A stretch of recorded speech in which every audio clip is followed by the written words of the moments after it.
ጤና ባለሙያዎቹ ናቸው ወደ ፖለቲከኞች የመጡት ወይስ ፖለቲከኞቹ ናቸው ወደ ጤና ባለሙያዎች የሄዱት? በበረሃና በጫካ ካለው ታጣቂ በላይ የመንግስት የህልውና ስጋት በመንግስት ቢሮክራሲ ውስጥ የመሸገ የፊደል ሽፍታ አለ። በዲግሪና በሱፍ ራሳቸውን የሸፈኑ ደናቁርት አለ እዚህ ሀገር። የሐኪሞቻችን ጥያቄ ስርዓት የማስወገድ ነው ወይስ ተገቢና ፍትሃዊ የሆነ የይገባኛል ጥያቄ ነው?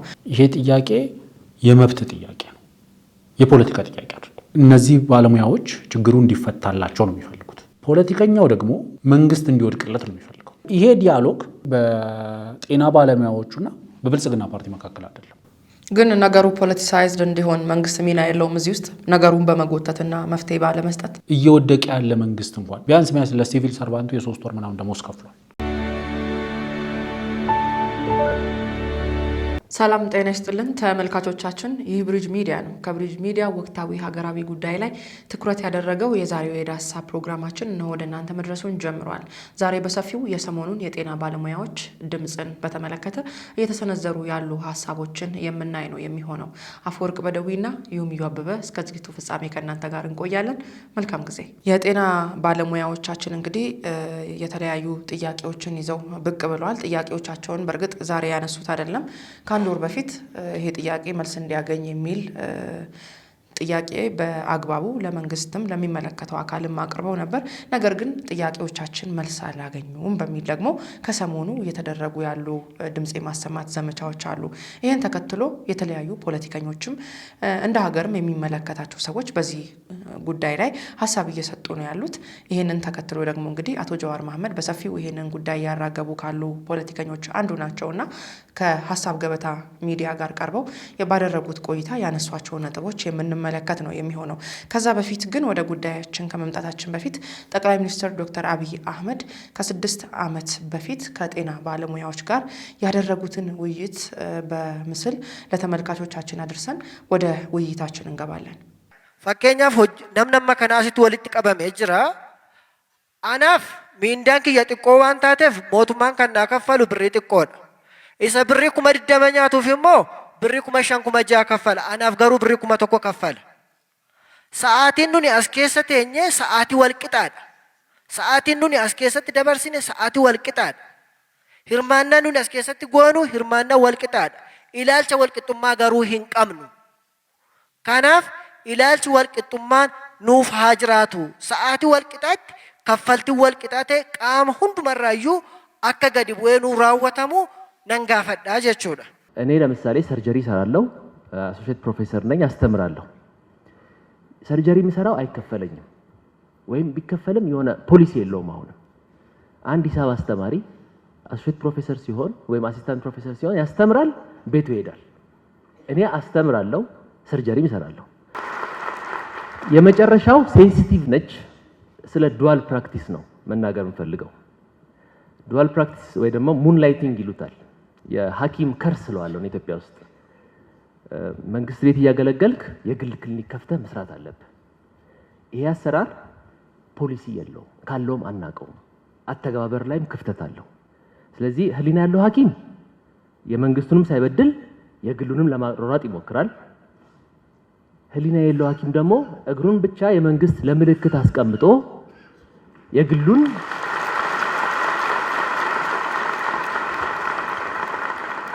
ይሄ በጣም ግሬት ኮንሲኩዌንስ አለው። ለምሳሌ እኔ የሐኪምን የግል አልሰራም 24 ሰዓት ይሄን ሆስፒታል አገለግላለሁ ብዬ ያቺን ደሞዝ ሳገኝ ያም ያለምጠው ሐኪም ፖሊሲ ስለሌለው መርህ መመሪያ ስለሌለው የተሻለ ብርና ላይፍ ሲኖረው እኔ ለምሰራው በጣም ዲስካሬጂንግ ነው።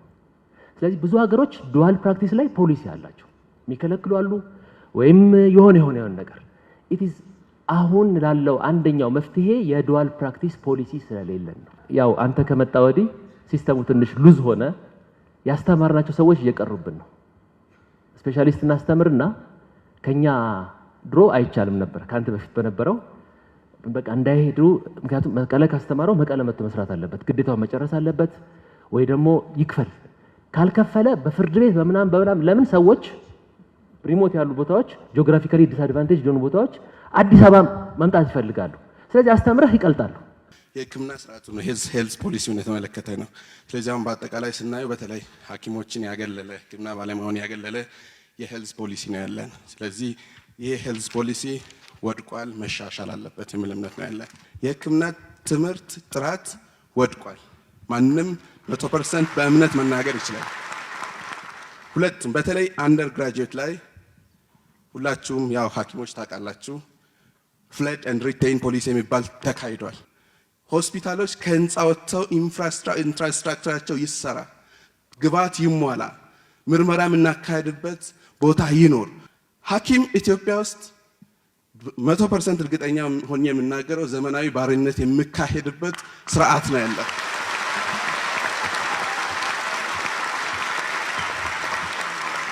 ጤና ጥበቃ፣ ትምህርት ሚኒስቴር እስካሁን ድረስ ወንጀል እየሰሩ ነው የነበሩት። በቅርቡ ከጤና ሚኒስቴር የተደረገ ድጋፍ አለ።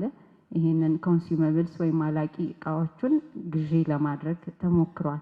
ይሄ ሂደት ግን በጣም ረጅም ጊዜ ነው የሚፈጀው። ልክ ምናልባት ብረት እንደማስመጣት ወይም የተለያዩ አላቂ እቃዎች እንደማስመጣት ያክል በጣም ውስብስብ ደረጃውን ያልጠበቀ በጣም እንትኑ ለጤና ተቋማት የሚሆን አይደለም እና እኛ ልጆቻችንን ዛሬ ያከምናቸውን ልጆች እቃ የለም እባካችሁ የዛሬ ዓመት ተመልሳችሁ ነው፣ ባለሙያው አለ፣ ሆስፒታሉ አለ፣ ግን ምን እናርጋችሁ ብለን የዛሬ ዓመት ሲመጡ ኦፕሬብል የነበረው የልጆቹ ኬዝ ኢንኦፕሬብል ሆኖ ይመጣል።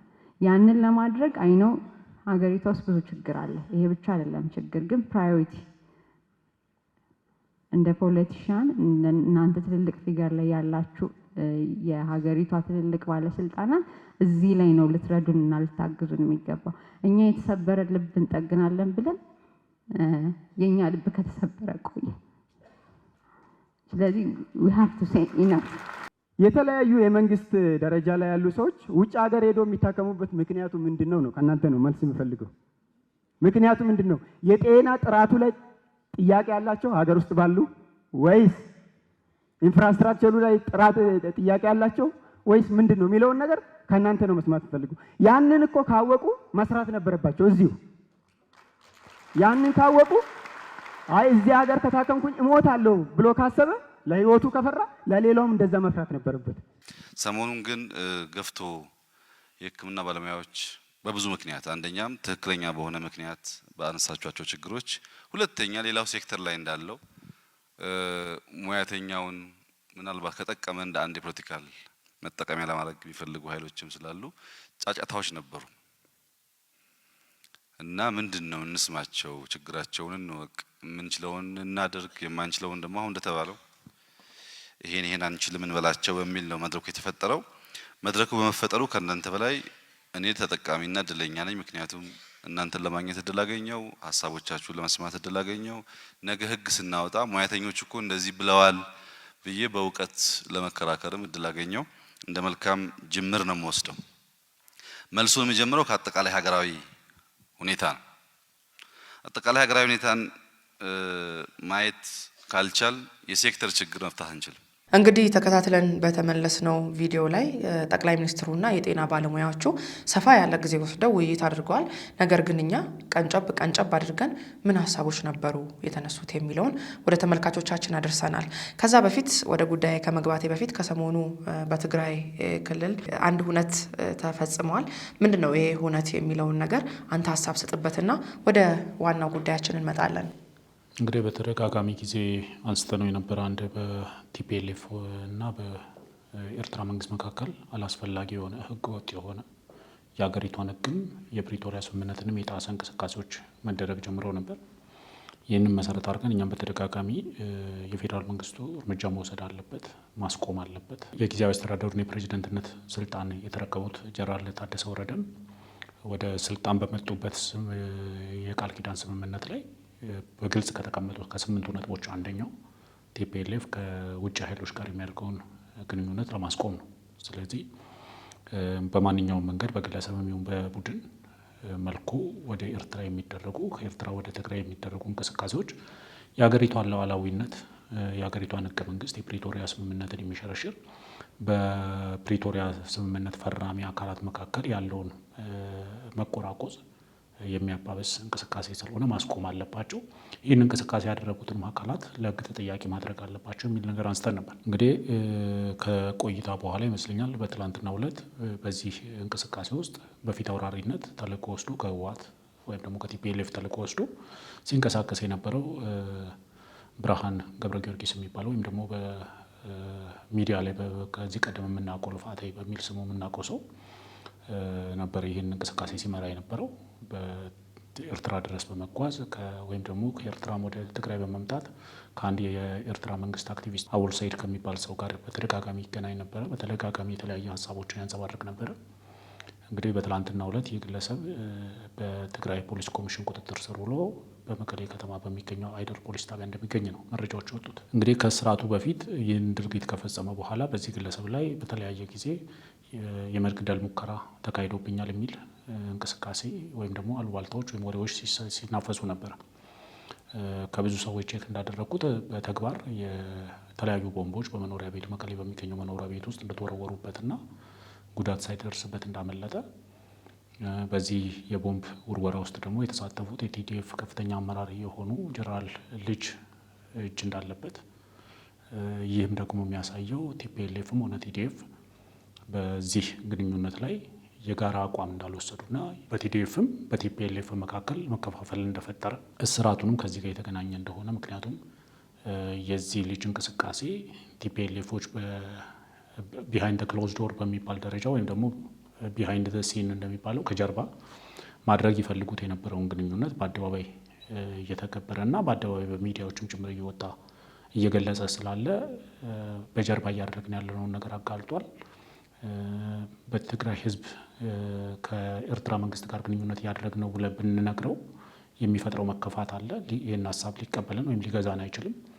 ስለዚህ ያለን አማራጭ ይህን ልጅ አንደር ዘ ባስ ገፍትሮ መጣል ነው ብለው የወሰኑ ይመስላል። እንግዲህ ክፍፍሉ እየሰፋ እንዳይሄድ በቲዲኤፍም በህወሓትም ቤት እንዴት ከኤርትራ መንግስት ጋር እንሰራለን የሚል ክፍፍል እንዳይፈጠር፣ ሁለተኛው ደግሞ በህዝቡ የኤርትራ መንግስት ጋር እንዴት ትሰራላችሁ የሚል ጥያቄ ቢመጣ ማጣፊያው እንዳያጥረን፣ ሶስተኛው ደግሞ ይሄ ግለሰብ ደህንነቱ ላይ ጥቃት መሰንዘር ከጀመረ ሴፍሊ ደህንነቱን እናስጠብቃለን፣ እንዲህ አደር ወይ ደግሞ ለትግራይ ህዝብ እኛ ከኤርትራ መንግስት ጋር ግንኙነት ለመፈጸም አቋም አልወሰድንም፣ ይህንን እንቅስቃሴ ያደረገውን ሰው አስረናል የሚል እንትን ያመጣል። በቲዲኤፍ ቤት መካከል ወይም ደግሞ በቲፒኤልኤፍ ቤት የተከፈለው መከፋፈልም ደግሞ አጌንስት የቆሙ ሰዎች በተወሰነ ደረጃ ልጁ ስለታሰረ ረገብ የሚልበት ነባራዊ ሁኔታ ይፈጥራል ተብሎ ነው የሚታሰበው።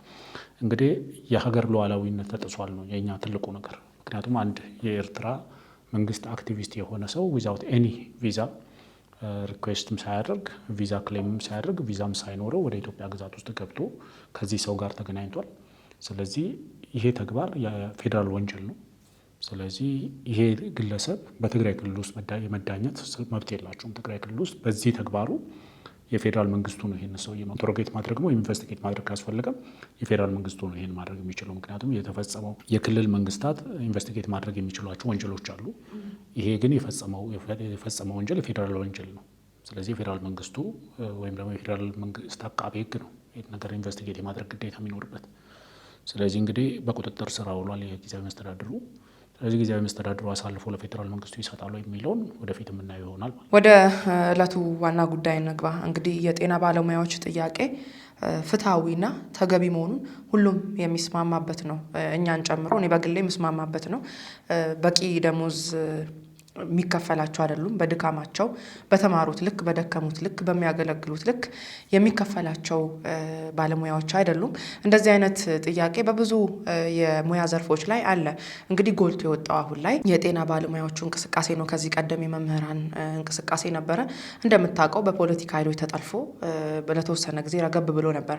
አሁንም ደግሞ እንግዲህ የጤና ባለሙያዎች ይዘውት የመጡትን ጥያቄ ተንተርሶ ፖለቲካቸውን ለማራመድ እየሮጡ ያሉ ሰዎች አሉ። በተለይ ደግሞ የትጥቅ ትግል እንጂ አመጽ፣ ህዝባዊ አመጽ ይህን መንግስት ሊቀይር አይችልም የሚሉ ኃይሎች ጭምር ሳይቀሩ ይህንን አመጽ እንዲቀጣጠል ወደ ሌላ መልክ እንዲገባ በሌላው ዘርፍ ላይ እንደለመዱት ያው ህዝቡን በፈለጉት መንገድ እንደሚያነሳሱት እንደሚሄዱት አሁንም የጤና ባለሙያዎችን ጎትቶ እዚህ መረብ ውስጥ ለመክተት በተለያዩ አቅጣጫዎች መወጠር፣ ማዋከብ ይህን የደገፉ መስሎ የራሳቸውን አጀንዳ በውስጥ የማራገብ ነገር እየተመለከትን ያለ ነው። እንግዲህ ፖለቲከኛ ጀዋር በፌስቡክ ብዙ ጥያቄዎችም ይመጡልኛል በሚል የሚመጡለትን ጥያቄዎች ከጤና ባለሙያዎች ነው እያለ ሲያቀርብ ነበረ። ራሱን ሀሳብ ሲሰጥ ነበረ። በተለይ ደግሞ እንግዲህ ካድሬው በሰፊው ተነጻጽሯል። ከጤና ባለሙያውና የካድሬው ደሞዝ ስንት ነው፣ ከጉቦ ውጪ የሚያገኛቸው ጥቅማ ጥቅሞች የሚል ጥያቄ አንስቶ ነበር። በዚህ ውይይትም ይሄን ጥያቄ ደግሞታል። የጤና ባለሙያዎቻችንም ራሳቸውን ዛሬ ዲስትሮ ጠራጊ ስንት ነው በቀን የሚያገኘው፣ ታክሲ የሚሰራ ቲክቶከር እያሉ ሌሎች ዘርፎችን ሲያነጻጽሩ ነበር። እኔ እውነት ለመናገር በንጽጽሮቹ አልስማማም። ማንም ሰው እንግዲህ ባለው ዘርፍ የሚያገኘው ገንዘብ እንደ አመጣጡ የተለያየ ሊሆን ይችላል። ነገር ግን ራሳችን ችለን የራሳችንን ጥያቄ ማንሳት እንችላለን፣ ሌላውን ሳናነጻጽር። እንደዚህ አይነት ንጽጽሮችም አንዳንዴ ከጤና ባለሙያዎች የሚጠበቁ አይደሉምና ራሳቸውን ችሎ ግን ምክንያታዊ ፍትሐዊ ጥያቄ ስለሆነ በዚህ መልኩ ቢያራምዱት የሚል ሀሳብም ለመስጠት ነው። እንደው በአጠቃላይ ወደ ፖለቲከኛ ጀዋር ሀሳብ ሳንመጣ አንተ ሀሳብ እንድትሰጥበት የምፈልገው ነገር አለ። እንደዚህ ተገቢ ምላሽ እንዳያገኙ እየተጠለፉ ያሉ ጥያቄዎች አንድም በመዘግየታቸው መንግስትም እንግዲህ ይሄ ጥያቄ አሁን አይደለም የጀመረው ችላ ብሎታል ወይስ እየሰራበት ነው የሚለውን ግልጽ የሆነ መረጃ ከመንግስት የሚያገኘነው ነገር የለምና ያው አንዳንድ ጊዜ ጥያቄዎች በርታ ብሎ ሲመጡ እያሰብንበት ነው እየተወያየንበት ነው የሚሉ መልሶች ይሰጣሉ። በዛ ልክ ግን ዘግይቶ በዚህ ደረጃ አሁን በምናየው ደረጃ ስራ እስከ ማቆም የቀረን 7 ቀን ነው 6 ቀን ነው 5 ቀን ነው እየተባለ የተለያዩ መልእክቶች በጤና ባለሙያዎች ከጫፍ እስከ ጫፍ እየተቀጣጠሉ ነው ያሉት። እንደዚህ አይነት ጥያቄዎች የፖለቲከኞቹ መሳሪያ እንዳይሆኑ፣ ፖለቲከኞች እጃቸውን እንዳያስገቡበት፣ እንዳይጠልፉባቸው ምን ማድረግ አለባቸው የሚለውን የራስን የግል ምልከታህን ሀሳብህን ሰጥተህ ወደ ጀዋር ጉዳይ እንምጣ። ስለዚህ እንደ ተግባር ልወስድላቸው የምችለው አንደኛው ነገር እሳቸው እንዳሉት ሃይጃክ የማድረግ እንቅስቃሴ ከሆነ፣ የመጥለፍ እንቅስቃሴም ከሆነ፣ የማራገብ እንቅስቃሴም ከሆነ፣ ፖለቲሳይዝ የማድረግ እንቅስቃሴም ከሆነ ታስፋተ ፖለቲሻኖች የሚሰሩት ይህንን ነው። መንግስት የሚጥለውን ነጥብ እያነሳሽ መንግስት የደከመበት ቦታ ላይ ይሄድሽ ነው አንቺ ኦልሬዲ ጥንካሬሽን ቢውልድ የምታደርግ። ስለዚህ ከዛ አንግል መታየት አለበት። ንጽጽሮች ዴር አር ሰም ፌር የሆኑ ንጽጽሮች አሉ። ብዙ ነገሮችን ለምሳሌ የጤና ባለሙያ እዚህ ሀገር ላይ በምን አይነት ሁኔታ ውስጥ አልፈው አሁን ያሉበት ደረጃ ላይ እንደሚደርሱ ሁላችንም እናውቃለን። ምን ያህል አድካሚ ፕሮሴስ እንዳለፉ እናውቃለን። ምክንያቱም ማንም ሰው በትምህርት ፕሮሰስ ውስጥ ያለፈ ሰው በሙሉ የሚረዳቸው ነገሮች አሉ። እነሱ ራሳቸውን የሚያነጻጽሩት ከሌሎች ጋር አወዳድረው ነው ራሳቸው መግለጽ የሚኖርባቸው። ምክንያቱም አንድ ሰው እኔ ረጅም ነኝ እኔ አጭር ነኝ ለማለት አንጻራዊ ነው አለ። ደሞዝ ስታወሪም ደግሞ የግድ ከራሳቸው ውስጥ ለውስጥ ካላቸውም እርስ በርሳቸውን ያወዳድራሉ። ከዛ ደግሞ ከሌላ ፕሮፌሽናል ግሩፕ ጋር ፕሮፌሽናል ኮሚኒቲም ጋር ራሳቸውን ያወዳድራሉ። ስለዚህ ንጽጽሩም ብዙ የከፋ ነው ብዬ አላምነው። ዋነኛው መሰረታዊ ነገር ለእኔ ኢፍ ዴር ኢዝ ሰምዋን ቱ ቢ ብሌምድ የመጀመሪያ ብሌም መደረግ ያለበት መወቀስ ያለበት መንግስት ነው። መንግስት ችግሩን እስከ ቋፍ እስኪደርስ ድረስ ብዙ አማራጭ መፍትሄዎች፣ ምክንያቱም መንግስት ችግሩን መፍታት ይችላል እያልኩ አይደለም። መንግስት ሙሉ ለሙሉ ችግሮቹ መመለስ አለባቸው፣ ጥያቄዎቹ ተገቢ ናቸው፣ ትክክል ናቸው ምናምን ልንል እንችላለን። ከዛ ደግሞ ችግሩ መፈታት ይችላል ወይ? አሁን በሚባለው ደረጃ ሁሉም ችግር፣ ምክንያቱም እንደ ሀገር የሲቪል ሰርቫንቱ ችግር አለ አይደል?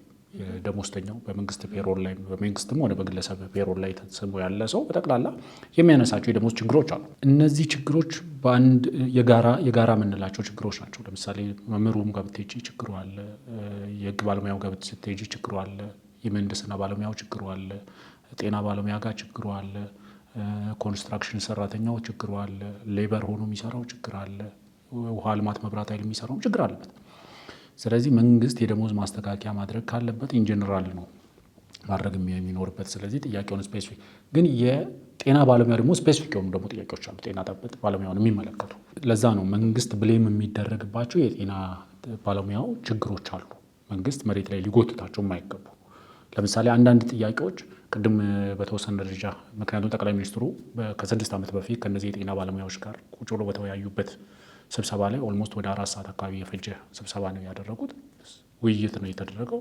ጥያቄዎች ጤና ባለሙያዎች አንስቷቸዋል። አብዛኞቹ እዛ ጋር የነበሩ ጥያቄዎች ከ6 ዓመት በፊት ዛሬ እዛው ጋር ናቸው ያሉት። ከነዚህ ውስጥ ለምሳሌ የጤና ባለሙያዎቹ የሚያነሷቸው ጥያቄዎች አሉ። መሰረታዊ የሆኑ ከሌላ ፕሮፌሽን ተነጥለው መታየት ያለባቸው። ለምሳሌ የዲዩቲ ክፍያ ሲያነሱ ስንት ጊዜ ነው ይሄንን ጥያቄ የሰማነው? 6 ወር 7 ወር እየዘገየ ነው የሚከፈለን። ግማሹ አንዳንድ ቦታ ጋር የማይከፈልበት ሁኔታ አለ። ዲዩቲ ማሰረተሻቸው ዲዩቲ እንግዲህ ማለት እንግዲህ ከኖርማል ማንኛውም ሰራተኛ ያለው የስራ ጊዜ አለ። በዛ የስራ ሰዓት ውስጥ ነው ለመስራት የሚገደደው። ከዛ ሰዓት ውጪ ግዴታ አይደለም፣ ኤክስትራ ክፍለሹ ነው ተጨማሪ የስራ ጫና ፈጥረሽልበታል። ስለዚህ ለዛ የፈጠርሽው የስራ ጫና ተመጣጣኝ የሆነ ክፍያ ተመጣጣኝ የስራ መክፈል ሲገባሽ ወይም ደግሞ አለመስራት እየቻለ ሰርቶ ከዛ ደግሞ ለዛ በቂ ደሞዝ የለውም ብለን እንደ ሀገር ኮንሰንሰስ ላይ ደረስንበት። አንደኛው ነገር እንደ ሀገር በቂ ደሞዝ እየከፈልን አይደለም።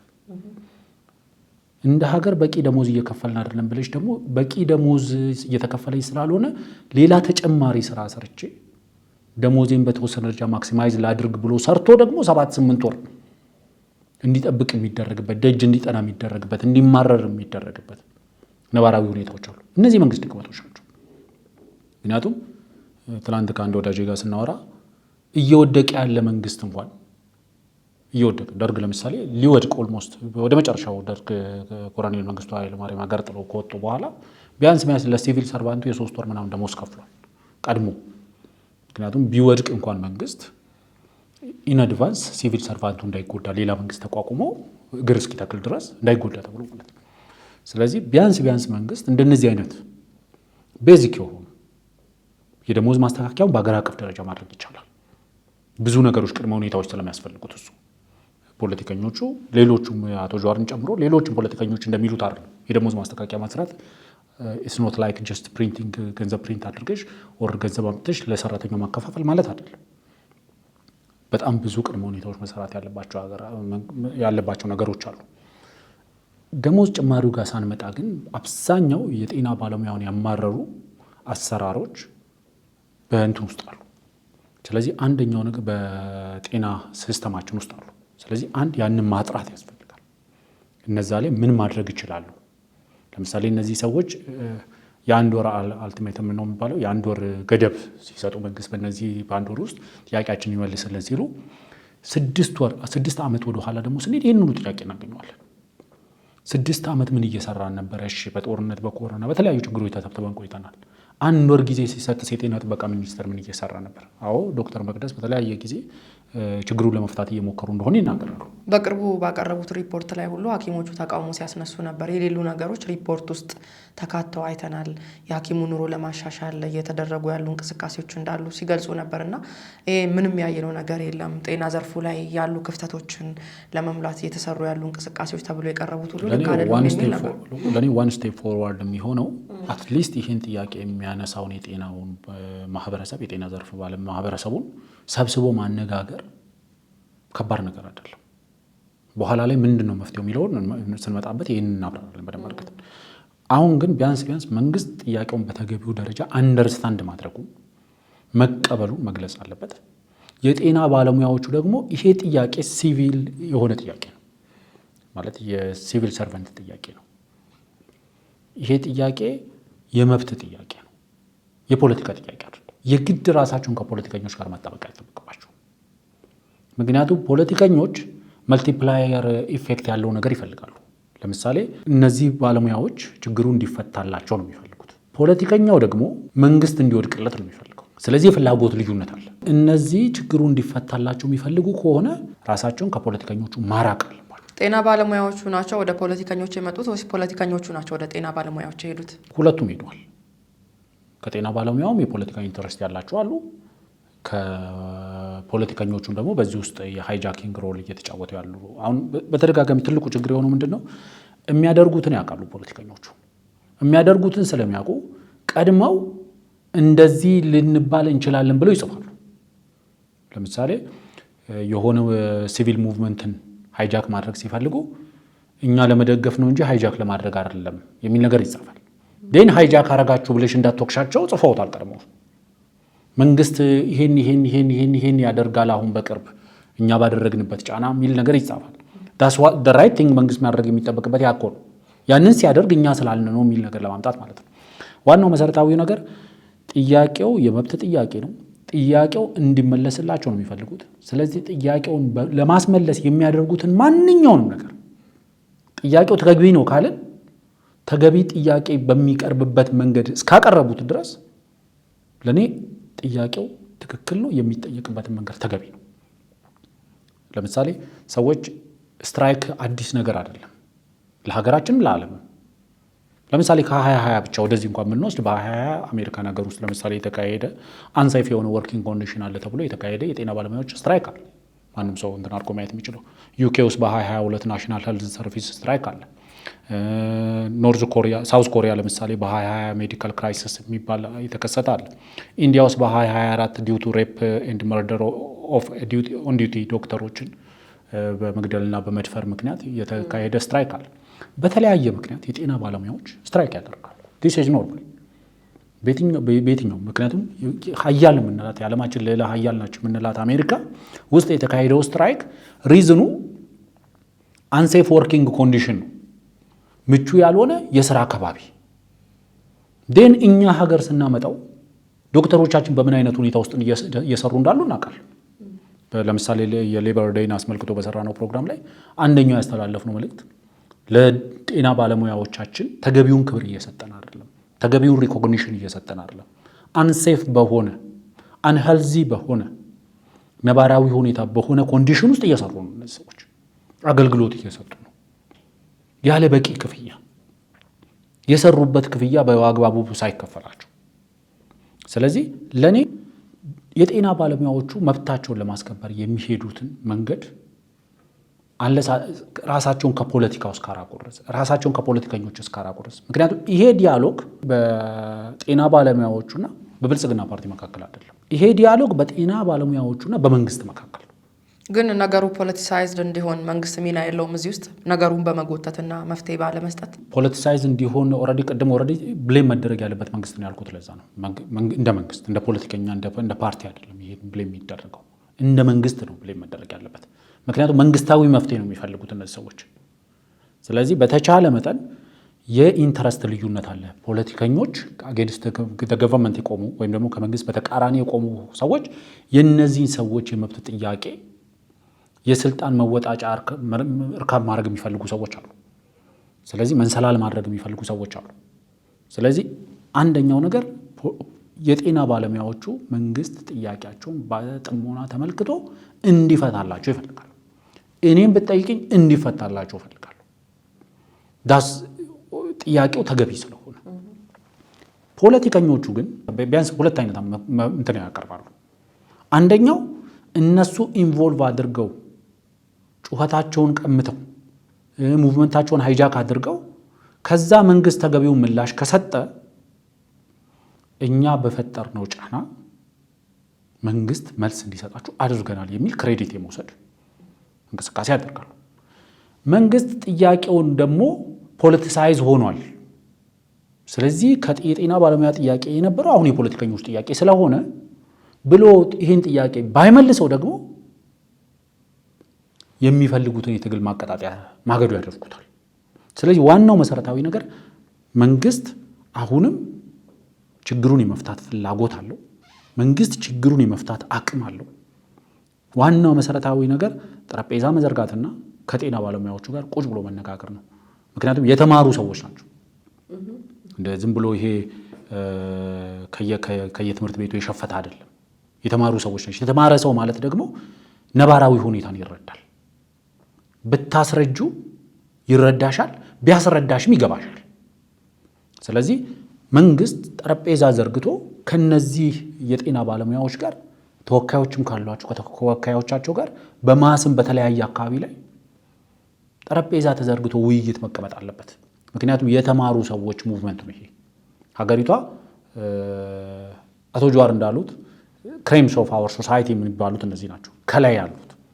ምክንያቱም በትምህርት እንትን ሄራርኪ እናስቀምጥ ከተባለ ማንኛውም ሰው ትልቅ አቺቭመንት በትምህርት ውስጥ ትልቁ አቺቭመንቱ ሜዲካል ዶክተር መሆኑ።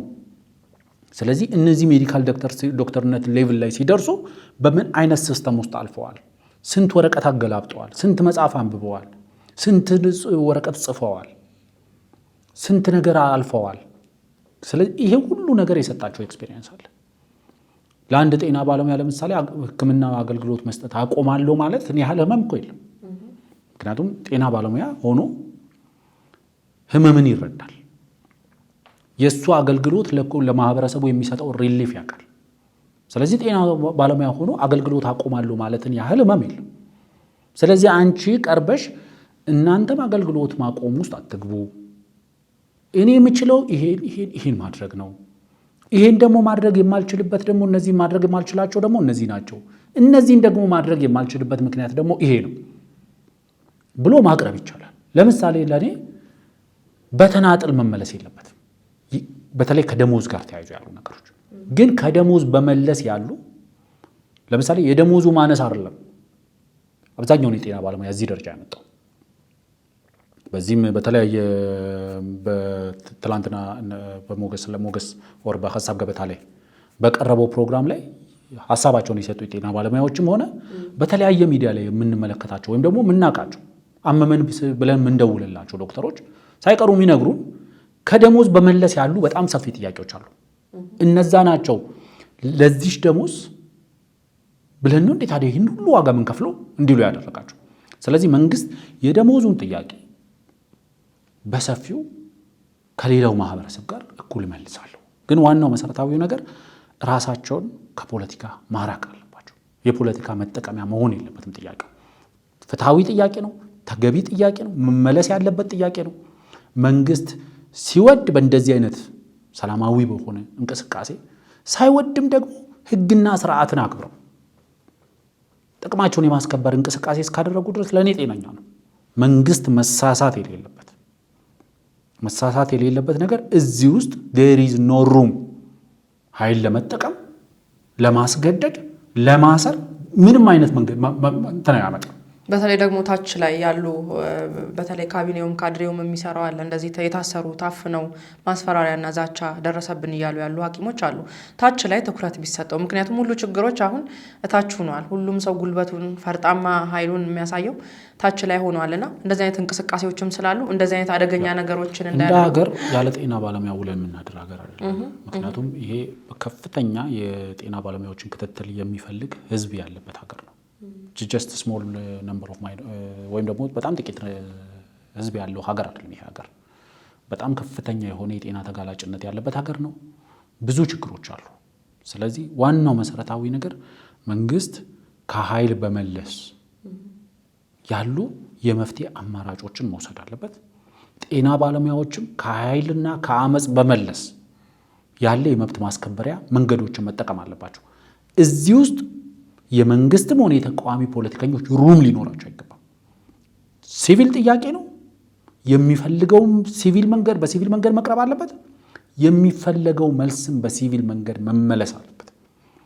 እንደ ሀገር ቁጭ ብሎ መነጋገር የመጀመሪያው ስቴፕ ፎርዋርድ ነው ብዬ ነው የማምነው። ስለዚህ መንግስት በቀረው ጊዜ ውስጥ ቁጭ ብሎ ከጤና ባለሙያዎቹ ጋር ተነጋግሮ መፍትሄ ያመጣል። አት ዘ ኤንድ ኦፍ ዘ ዴይ ግን እነዚህ አሁን እጃቸውን እዚህ ውስጥ አስገባን የሚሉ ሰዎች አት ዘ ኤንድ ኦፍ ዘ ዴይ ምንድን ነው የሚሉት? እኛ ስለገባንበት ነው የጥያቄ የተመለሱ፣ እኛ ጫና ስለፈጠር። በሺዎች የሚቆጠር ሀገር ውስጥ የቆመ ማድረግ የሚችል የሚሉትን ማድረግ የሚችሉ የጤና አገልግሎት ማቋረጥ የሚችል ማህበረሰብ መንግስትን ካላስገደደ አንድ ከሀገር ውጭ ያለ ግለሰብም ሆነ ቡድን በምንም ተአምር መንግስት ላይ ጫና መፍጠር አይችልም። አቶ ጀዋር ግን ከዛ አንጻር ነው ያነሱት። እንደውም በተለይ ደግሞ ጀዋር እዚህ ውስጥ ምን አገባው ከሚል ነበር ጥያቄው የሚጀምረው ከሞገስ ጋር በነበረው ውይይትና አንደኛ ጥያቄው ቅቡልነት ስላለው ነው። ሁለተኛ ነገር እንደ አንድ ፖለቲከኛ እኔን ይመለከተኛል ጫና ማድረግም ጫና ማሳደርም ስለምችል፣ ሲቀጥል ደግሞ አንድ ፖለቲከኛ ፖሊሲ ቀርጾ ሲመጣ የጤና ዘርፉ ዋነኛ ነው ብሎ የተለያዩ ሀገራትን በምሳሌነት ያነሳል። እንደው እስካሁን ጀዋር ሰዎች የሚልኩለትን ነገር ከማጫጫው በዘለለ እንደዚህ አይነት የጤና ፖሊሲ ቢከተል መንግስት ብሎ እስካሁን ይዞ የመጣው ነገር አለ? ከፖሊሲ አንጻር ብናየው ለኔ ኦልሬዲ አሁን ካለበት ፖይንት ካየ ነው ፖሊሲ ይዞ የሚመጣበት ምንም ምክንያት የለውም። ምክንያቱም ዋናው መንገድ አሁን የተቃዋሚ ጎራ ፖሊሲ መንግስት መቃወም ትልቁ ፖሊሲያቸው እሱ ነው። የተሻለውን ለመምረጥ ለምሳሌ የተሻለውን ለመምረጥም ኦልሬዲ ጊዜ አለው። ፖሊሲሽን አሁን ዝም ብለሽ የምታቀርቢበት ጊዜ አይደለም። የፖሊሲ ክርክር በሚጀምርበት ሰዓት ላይ ለዛ ነው እኔ ይሄ በአርምድ የሆነው ፖለቲካል ስፌር ከአርም ነፃ ሆኖ ወይም ደግሞ ይሄ የታጠቀው የፖለቲካ ምህዳር በትጥቅ እየተካሄደ ያለው የፖለቲካ ንግግር ከትጥቅ ነፃ ወደ ሆነ መጥቶ የፖሊሲ መነጋገሪያ መድረክ መፍጠር አለብን፣ በፖሊሲ መከራከር አለብን፣ በጥይት ሳይሆን የምንለው ለዚህ ነው። ስለዚህ አቶ ጀዋርን በዚህ ሰዓት ላይ ፖሊሲ ይዞ መጥቶ እኛ የምንከተለው የጤና ፖሊሲ ይሄ ነው ሰው ምን እናድርግህ? ምክንያቱም ምርጫ ሰዓት አይደለም፣ የምርጫ ክርክር ላይ አይደለም ያሉት። አሁን ሁሉም የተጠመደው እሳት የማጥፋት ላይ ነው። ከፊሉ እሳት በማጥፋት ስም ጣፈ የማዛመት እንቅስቃሴ ነው እያደረገ ያለው። ዋናው መሰረታዊ ነገር አቶ ጀዋር እያደረጉ ያለው እንቅስቃሴ ለምንድን ነው እያደረጉት ያለው ከተባለ አንድ መብታቸው ስለሆነ ነው።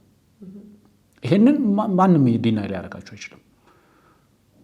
ሁለት በቅርባቸው ያለች ባለቤታቸው ዶክተር ኤሊሊን ብትወስድ የጤና ባለሙያ ናቸው። የጤና ባለሙያ በምን አይነት ችግር ውስጥ እያለፈ እንደሆነ ይረዳሉ።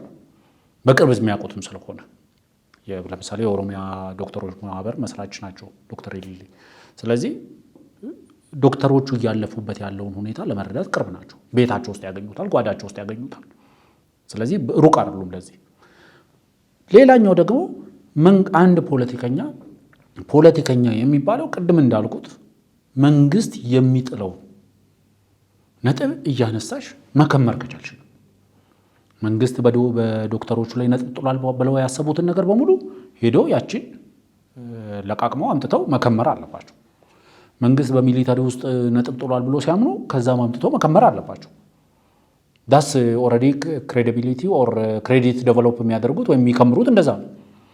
ዋናው ጥያቄ ግን መሆን ያለበት ጥያቄው አቶ ጀዋር እንዲመለስ የሚፈልጉ ከሆነ የጤና ባለሙያዎቹ ብቻ ሳይሆን አቶ ጀዋርም ከዚህ ጥያቄ ራሳቸው ማራቅ አለባቸው።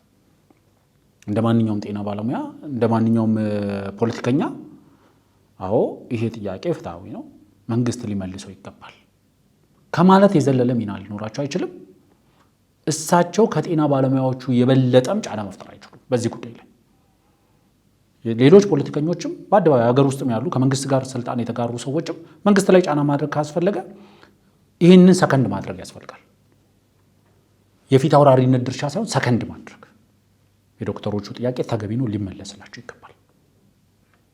ምክንያቱም እየጠየቁ ያሉት የፖሊሲ ጥያቄ ብቻ አይደለም፣ የፖሊሲ ጥያቄም አለበት። በፖሊሲ ፍሬምወርክ የሚመለሱ ጥያቄዎች አሉ። ሜይ ቢ ከ6 ዓመት በፊት የተነሱ ጥያቄዎችን ካየን እዛ ውስጥ የፖሊሲ ጥያቄዎችም አሉ። የተለያየ ግን ዋናው መሰረታዊ ጥያቄው ግን የመብት ጥያቄ ነው፣ የክብር ጥያቄ ነው። የክብር ጉዳይ ካነሳ አይቀር እንግዲህ አቶ ጀዋርን በተደጋጋሚ ሲያነሱ ነበር የተማረ ማይከበርበት ሀገር እንደሆነ። እንግዲህ ብዙ በፖለቲካ ውስጥም እንደምናየው የጤና ባለሙያው ብቻ ሳይሆን ህዝባችንም እንደ ህዝብ ምሁሮችን የማያከብርበት ምሁር ጠል የሆነ ማህበረሰብ የፈጠርንበት ጊዜ ላይ ነን እና እንደዚህ አይነት ክብርን ስንል አንዳንዴ ከህዝብም የሚጠበቀው ክብር አለ። ህዝቡ ለወታደሩ ያለውን ክብር፣ ለጤና ባለሙያው፣ ለዶክተሮች፣ ለተለያዩ ዘርፎች ላይ ላሉ ሰዎች፣ መንገድ ለሚጠርጉ እናቶች፣ እህቶች፣ ወንድሞች ያለውን ክብር የምናውቀው ነው። በምን መልኩ እንደምናስተናግዳቸውና አንድም የክብር ጉዳይ በተለይ ደግሞ ዶክተሮቹ ያነሱት ከተማረውና ከሚመራቸው አካል ጋር ነው። በተለይ የጤና ዘርፉን አቶ ጀዋርም አንስተዋል። ከዚሁ ጋር አያይዘን እንሂድና ጤና ዘርፉን የሚመሩ ሰዎች ካድሬዎች ናቸው። የፖለቲካ ሀሳብ ተሸክሞ የሚመጡ የመንግስትን ጥቅም የሚያስከብሩ ናቸው እንጂ ዘርፉን የሚያውቁ ሰዎች አይደሉም የሚል ነገር አንስተዋል። ወደ በኋላ መጣበታለሁ ብዬ ነበር። ከክብር ጋር ካነሳው እንደዚህ አይነት ሰዎች ሊያከብሩም አይችሉም። ጥያቄያችንን ዘርፉን አያውቁትም፣ ምን እንደሚያስፈልገን አያውቁትም ከሚል አንጻር ነገር የተነሳ ነገር አለና ይሄ መሬት ላይም የምናየው ነገር ነው። አንዳንድ ጊዜ መንግስት መስሪያ ቤት ውስጥ ይሰሩ የነበሩ በከፍተኛ ደረጃ ያሉ የካቢኔ የሚባሉ አካላት ሆስፒታሎችን ክልሎች ላይ ሲመሩ እናያለን። ይሄ የራሱ ጫና የለውም ወይ? በምን መልኩ ሊከባበሩ ይገባል? ምክንያቱም እዚህ ጋር ፕሮፌሽን አለ፣ እዚህ ጋር ፖለቲካ ተሸክሞ የመጣ ሰው አለና ይሄስ በትክክልም ምን አይነት መፍትሄ ሊሰጠው ይችላል የሚለውን ሀሳብ ብሰጥበት እንዳልደግሞ ብዬ ነው። በተደጋጋሚ ጊዜ ለምሳሌ ድንቁርና እንላለን። እዚህ ቤት የዚህ ሀገር መሰረታዊ ችግር ድህነትና ድንቁርና ነው እንላለን። ድንቁርና ማለት መሀይምነት ማለት አይደለም። መሀይምነት ማለት የትምህርት አክሰስ ሳታገኝ ቀርተሽ ሳትማሪ ስትቀሪ ነው መሀይምነት የሚባለው። መሀይም ፊደል ያልቆጠረ ያልተማረ ትምህርት ቤት ደጅ ያልደረሰ ማለት ነው። ድንቁርና ማለት ግን አክሰሱ ተመቻችቶለት በፕሮሰስ ውስጥ አልፎ እሳቸው እንዳሉት 9ኛ ጨም ደርሶም ሊሆን ይችላል። እሳቸው እንደደረሱት ስታንፈርድም ደርሶ ሊሆን ይችላል። ኦር ኦክስፎርድም ኦር ሃርቫርድም ደርሶ ሊሆን ይችላል። ኦር እዚሁ የኛ አስኳላ አዲስ አበባ ዩኒቨርሲቲም ደርሶ ሊሆን ይችላል። ኦር ጅማ ዩኒቨርሲቲም ደርሶ ሊሆን ይችላል። ዲግሪ፣ ማስተርስ፣ ፒኤችዲ ኦር ፕሮፌሰርነት ማዕረግም ደርቦ ሊሆን ይችላል። በዚህ የተሸፈነ በዲግሪ፣ በማስተርስ፣ በፒኤችዲ፣ በፕሮፌሰርነት በሃርቫርድ፣ በኦክስፎርድ፣ በአዲስ አበባ ዩኒቨርሲቲ፣ በጅማ የተሸፈነ መሀይምነት ነው ድንቁርና የሚባለው። ደሆል ኢንፍራስትራክቸሩ ደሆል አክሰሱ ቀርቦለት ተምሮ ደግሞ ፊደሉንም ቆጥሮት ኮሌጅ በጥሶ እንደምንለው ማለት ነው። እሱን ሁሉ አድርጎ አደ ኢንድ ግን ያንን ለድንቁርናው መሸፈኛ ነው ያደረገው። ስለዚህ እዚህ ሀገር ውስጥ አዎ የተማሩ የተመራመሩ በዲግሪና በሱፍ ራሳቸውን የሸፈኑ ደናቁርት አሉ እዚህ ሀገር ላይ። መሬት ላይ ያለ ፋክትን ለመሸፈን መሬት ላይ ያለ ፋክትን ላለማየት አይንን ሞራ እንደጋረደው ሁሉ ጭንቅላታቸውን ሞራ የጋረዳቸው ሰዎች አሉ። መሬት ላይ ያለ ፋክትን ዋናው መሰረታዊ ጥያቄ የተማርሽ ስትሆኚ የምትጠይቀው ይሄ መደረግ አለበት አይደለም። እሱንማ ያልተማረው ይጠይቃል። ይችላል ወይ ነው መደረግ ይችላል ወይ? በቃ ለምሳሌ በአንድ ሌሊት በአንድ ዓመት በ2 ዓመት በ3 ዓመት በ5 ዓመት በ10 ዓመት የምንጠይቀውን ነገር ማድረግ እንችላለን ብለን ነው ራሳችንን መጠየቅ ያለብን። ለምሳሌ የጤና ተቋማት እንዴት ነው እየተመሩ ያሉት? በፊት እንዴት ይመሩ ነበር? ዛሬ እንዴት ነው የሚመሩት? ብዙ ሰው ለምሳሌ ካድሬዎች በየሆስፒታሉ በስራ አስኪያጅነት ተመድበው ምናምን ይባላል። ሜዲካል ዶክተር ዳይሬክተር አለ እኮ እያንዳንዱ ሆስፒታል ሜዲካል ዳይሬክተር አለው። የሕክምና አገልግሎቱን በበላይነት የሚመራ ለምሳሌ ጠቅላይ ሚኒስትር አብይ አህመድ ወደ ስልጣን ከመጡ በኋላ በሚኒስትርነት የጤና ጥበቃን ሚኒስትር ሆነው የመሩ ሰዎችን እንያቸው። ዶክተር አሚር፣ ዶክተር ሊያ፣ አሁን ዶክተር መቅደስ፣ እነዚህ ሁሉ ባይ ፕሮፌሽን ስፔሻላይዝ ያደረጉ ሰብስፔሻላይዝ ያደረጉ ዶክተሮች ናቸው። የዶክተሮቹ ህመም አሁን ለምሳሌ አሁን ላሉ ለዶክተር መቅደስ ከአቶ ጀዋር በላይ ይገባቸዋል። ምክንያቱም እዛ ሲስተም ውስጥ ነው ያሉት፣ እዛ ጀልባ ላይ ነው ያሉት። ስለዚህ ዋናው መሰረታዊ ነገር አዎ ችግሩን መንግስት በብዙ መንገድ ላይ ይረዳው ይችላል። ለምሳሌ ጠቅላይ ሚኒስትር አብይ አህመድ እነዚህ የጤና ባለሙያዎች የሚያነሱትን ጥያቄ አንዳንዶቹ በሀገር አቀፍ ደረጃ ኢኮኖሚካል የሆኑ ጥያቄዎችን ለመረዳት ሊቻል ይችላል። ፕሮፌሽናል የሆኑ ጥያቄዎችን ግን ሊረዷቸው የማይችሏቸው ነገሮች አሉ። ታስዋይ በዙሪያቸው የጤና ባለሙያዎች የጤና ሚኒስትር ያላቸው የጤና ሚኒስትሩ ይህንን አብራርቶ ለሳቸው በሚገባቸው ልክ ለሳቸው ፓላታብል በሚሆነው ልክ ማቅረብ ግዴታ አለበት። የጤና ባለሙያዎች፣ የማህበራዊ ጉዳይ አማካሪዎች፣ የህዝቡን የኑሮ ሁኔታ እየተመለከቱ ለሳቸው መረጃ ፊድ የሚያደርጉ ሰዎች ይህንን ነገር በጠቅላይ ሚኒስትሩ አፍ ልክ አዘጋጅተው ማጉረስ መቻል አለባቸው። ሀገር የሚመራው እንደዛ ነው። ሀገር ለምሳሌ የኢኮኖሚ ፕሮፌሰር ከሆነ ሰውየው ኢኮኖሚውን ኢዝሊ አንደርስታንድ ሊያደርገው ይችላል እንጂ ኢኮኖሚው ሙሉ ለሙሉ አንደርስታንድ ያደርገዋል ማለት አይደለም። የኢኮኖሚ ፕሮፌሰር ስለሆነ የጤናውን የግብርናውን ዘርፍ ላያቅ ይችላል። ለዛ መሀይም ሊሆን ይችላል። ለዛ መሀይም ስለሆነ ግን ሀገር መምራት አይችልም ማለት አይደለም።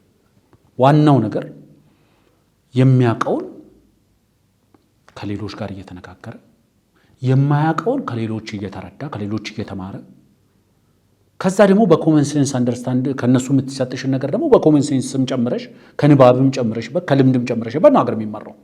ስለዚህ ዋናው መሰረታዊ ነገር በቀጥታ ሴክተሮች በቀጥታ በባለሙያዎች እየተመሩ ላይሆን ይችላል። ግን አሁን መሬት ላይ ላለው ችግር ግን እሱ አይደለም ትልቁ መሰረታዊ ችግር። አዎ ለረጅም ጊዜ የመጣንበት ፕሮሰስ እንደ ሀገር የመጣንበት ለምሳሌ በተወሰነ ደረጃ በዚህ ቆራርጠን ባቀረብነው እስከ 6 ዓመት በፊት በነበረው ቪዲዮ ላይ አንደኛው የጤና ባለሙያ የሚናገሩት አንደኛው መሰረታዊ ችግር አድርጎ የሚያቀርቡት የትምህርት ፖሊሲ ውድቀት፣ ፍለድ ኤንድ ሪቴን የሚባል ፖሊሲ እየተከተልን የጤና ባለሙያዎችን የትምህርት ሂደት ወድቋል ይላሉ። ይሄንን ምን ማለት ነው? ይሄ እንደ ሀገር ባለፉት 20-30 ዓመታት የመጣንበት መንገድ የኤጁኬሽን መንገዱ የኢኮኖሚ መንገዱ በብዙ መንገድ ሀገሪቷን ዋጋ አስከፍሏል። ያ ባለሙያ ወደዚህ ሲስተም ውስጥ ሲገባ ቢማርም ዲግሪ ቢኖረው ማስተርስ ቢኖረው ፒኤችዲ ቢኖረው የሚሰራው ስራ ግን በሰርተፊኬቱ ልክ አይደለም። 20 ምናምን ዓመት ሆኖታል እኮ ማለት ነው። ፒዲዮ እንዴት ነበር አባሎቻቸውን ሲመለምሉ የነበረው? እነ በአዴ እንዴት ነበር አባሎቻቸውን? እነ ደህዴ እንዴት ነበር? ቲፒኤልኤፍ እንዴት ነበር አባሉን ሲመለምል የነበረው? ከህዝቡ ውስጥ አካዳሚካሊ ኳሊፋይድ የሆኑትን ነበር ሲወስዱ የነበረው። ኳሊፋይድ የሆኑ ሰዎች ሲገፉ አልነበረም። ያ ነው ቢሮክራሲ ውስጥ ያለው ኃይል። ይህንን ኃይል በአንድ ጊዜ ጠርገሽ ልታወጪው አትችይም። ይህን ኃይል ግራጁዋሊ ነው የምትቀይረው። ግራጁዋሊ ወይ ጭንቅላቱን ትቀይረዋለሽ ወይ ከናካቴው ከነሙሉ አካሉ ታወጪዋለሽ ከሲስተም ውስጥ። ይህንን ማድረግ ቀላል ነው ወይስ ከባድ ነው? በአንዴ ይቻላል ወይስ አይቻልም የሚለው ነው የተማረ ሰው የሚፈልገው እንጂ ዛሬ የጤና ጥበቃ ደሞዝተኞች የጤና ጥበቃዎች የሚያነሱትን ነገር ለመንግስት ዲዩቲ መክፈል ደሞዛቸውን እጥፍ ማድረግ ብዙ ከባድ አይደለም። ምክንያቱም መንግስት በዶላር አይደለም ለእነዚህ ሰዎች ደሞዝ የሚከፍላቸው በብር ነው። በአንድ ሌሊት ብር አትሞ አድሎ ማደር ይችላል። አቶ ጀዋር እንደ መፍትሄ ብለው ያነሱት ነገር አለ። ለምሳሌ መንግስት ጥያቄውን ለማፈን እየጣረ ነው፣ ከዚህ ድርጊቱ ይቆጠብ የሚል ነገር ያነሱና ከብልጭልጭና ከቤተ መንግስት ግንባታ ከዛ ውስጥ ግማሹን ይላሉ። በተለይ ደግሞ 1.5 ትሪሊየን ብር ነው ለዚህ ለቤተ መንግስት ግንባታ እየዋለ ያለው። ስለዚህ ምንድነው ከዚህ ውስጥ ግማሹን ቢሰጡት ሐኪሙን ማስደሰት ይቻላል የሚል እንደ መፍትሄ ነገር ያስቀመጡት አለ። ይሄ ዘላቂ መፍትሄ ነው ወይ? ችግሩንስ በስር ነቀልነት መፍታት ይችላል ወይ እሳቸው ያስቀመጡት? ምክንያቱም ይሄ ቤተ መንግስት ተገንብቶ ሲያልቅ ይሄ ገንዘብ ይቆማል ማለት ነው። ግን ይሄንን ነገር በተን ቢያደርጉት ደግሞ የሐኪሙን ደስታ መግዛት ይቻላል የሚል ሀሳብ እያቀረቡ ነው ያሉት። የቤተ መንግስት ጉዳይ አቶ ጀዋር እንደሚያቀርቡት አይደለም። በተደጋጋሚ ጊዜ አስረድተን ደክሞናል። እውነቱን ለመናገር የቤተ መንግስት ግንባታ ጉዳይ ተብሎ የሚቀርበው ነገር ከሚባለው በጣም የራቀ በጣም የተለየ ነገር ነው። ከዚህ ጋር ምንም የሚገናኝ 10 ቢሊዮን ዶላር 50 ቢሊዮን ዶላር ጠቅላይ ሚኒስትሩ 10 ቢሊዮን ነው ይባላል ሲባል አይደለም 10 ቢሊዮን ያንሳል እስከ 50 ቢሊዮንም ሊሆን ይችላል ብሎ አልቆ ፓርላማ ላይ። ግን ዋናው መሰረታዊ ነገር ያ ነገር ምንድን ነው? የፋይናንስ ሶርሱ እንዴት ነው ይሰበሰባል ተብሎ የተሰበሰበው? እንዴት ነው ፐብሊክ ፕራይቬት ፓርትነርሺፕ ፕሮጀክት የሆነው? እንዴት ነው መንግስት እዛ ውስጥ ምንድን ነው ኢንቨስት የሚያደርገው? ፕራይቬት ሴክተሩ ምንድን ነው እዛ ውስጥ ኢንቨስት የሚያደርገው? ዳዝ ኢት ሚን ዳት ዊ ሃቭ 10 ቢሊዮን ዶላር አት ሃንድ አለን ማለት ነው ወይ? ወይስ ከተለያየ ሶርሶች ነው ይሄን አማራጭ የምንጠቀመው? ለምሳሌ አንደኛው በዚህ በጫካ ፕሮጀክት ተብሎ በሚጠራው እነሱ ደግሞ የቤተ መንግስት ግንባታ በሚሉት ውስጥ የሚሰሩ አብዛኞቹ ፕሮጀክቶች የፕራይቬት ሴክተሩ ፕሮጀክቶች ናቸው። ግን እዛ የተባለው ቦታ ላይ የሚገነቡ ግንባታዎች አት ሚኒመም ቫሊዩ 10 ቢሊዮን ዶላር ድረስ የደረሰ ኢንቨስትመንት ይካሄድበታል ነው። በዚህ ኢንቨስትመንት ውስጥ ሜቢ መንግስት የስንጥር ድርሻ ሊኖረው ይችላል። የስንጥር ያህል ኢንቨስትመንት ሊኖረው ይችላል። የኢንፍራስትራክቸራል ኢንቨስትመንት ሊሰራ ይችላል። ከኢንፍራስትራክቸሩ ውስጥ ግን የሪል ስቴቱ፣ የሆቴሎቹ፣ የተለያዩ ግንባታዎችን የሚሰራው ፕራይቬት ሴክተሩ ነው። 10 ቢሊዮን ዶላር በመንግስት ካዝና ውስጥ እየወጣ የሚገነባ አስመስሎ የማቅረብ ሳይገባቸው ቀርቶ ስላልሆነ ማለት ነው። ዳይኖዊት ዋናው መሰረታዊ ነገር መንግስት ፕሮጀክትም አጠፈ፣ ፕሮጀክትም አቆመ፣ ወረቀት ፕሪንት አድርጎም ብር ብሎም አደለ፣ ደሞዝ በመጨመር አሁን ያለው ማለት ለኔ ተስፋ ካልቆረጡ በስተቀር አቶ ጀዋር መሐመድ መንግስት የመሆን ህልም ካላቸው መንግስት ስትሆኚ ይሄ መፍትሄ እንደማይሆን ይገባቸዋል። ምክንያቱም መንግስት ስትሆኚ ነገ ዛሬ ያቀረብሽው የመፍትሄ ሀሳብ ነገ አንቺ መፍትሄው ነው መምጣት አለበት። ደን አቶ ጀዋር ወደ መንግስት ስልጣን ሲመጡ የመንግስት ደሞዝተኞች ከዛሬ ጀምሮ በ2 እጥፍ ደሞዛችሁን ጨምሬላችኋለሁ ነው የሚሉን ማለት ነው። እውነት እሱ ይፈታዋል ችግሩን ነው እያሉ ያሉት? ኢኮኖሚ በተወሰነ ደረጃ እንኳን 1-2 ጆርናል እንኳን አላነበቡ። አሁን ያለውን የኢኮኖሚ የመሸከም አቅም ስናይ ብሎ አንድ ተመልካች መልእክት አስቀምጦላቸው ነበር በጥያቄ መልክ እዛው ሞገስ ጋር መንግስት ይሄን ለማድረግ አቅም አለ ወይ ብሎ ጠይቋቸው ነበረ።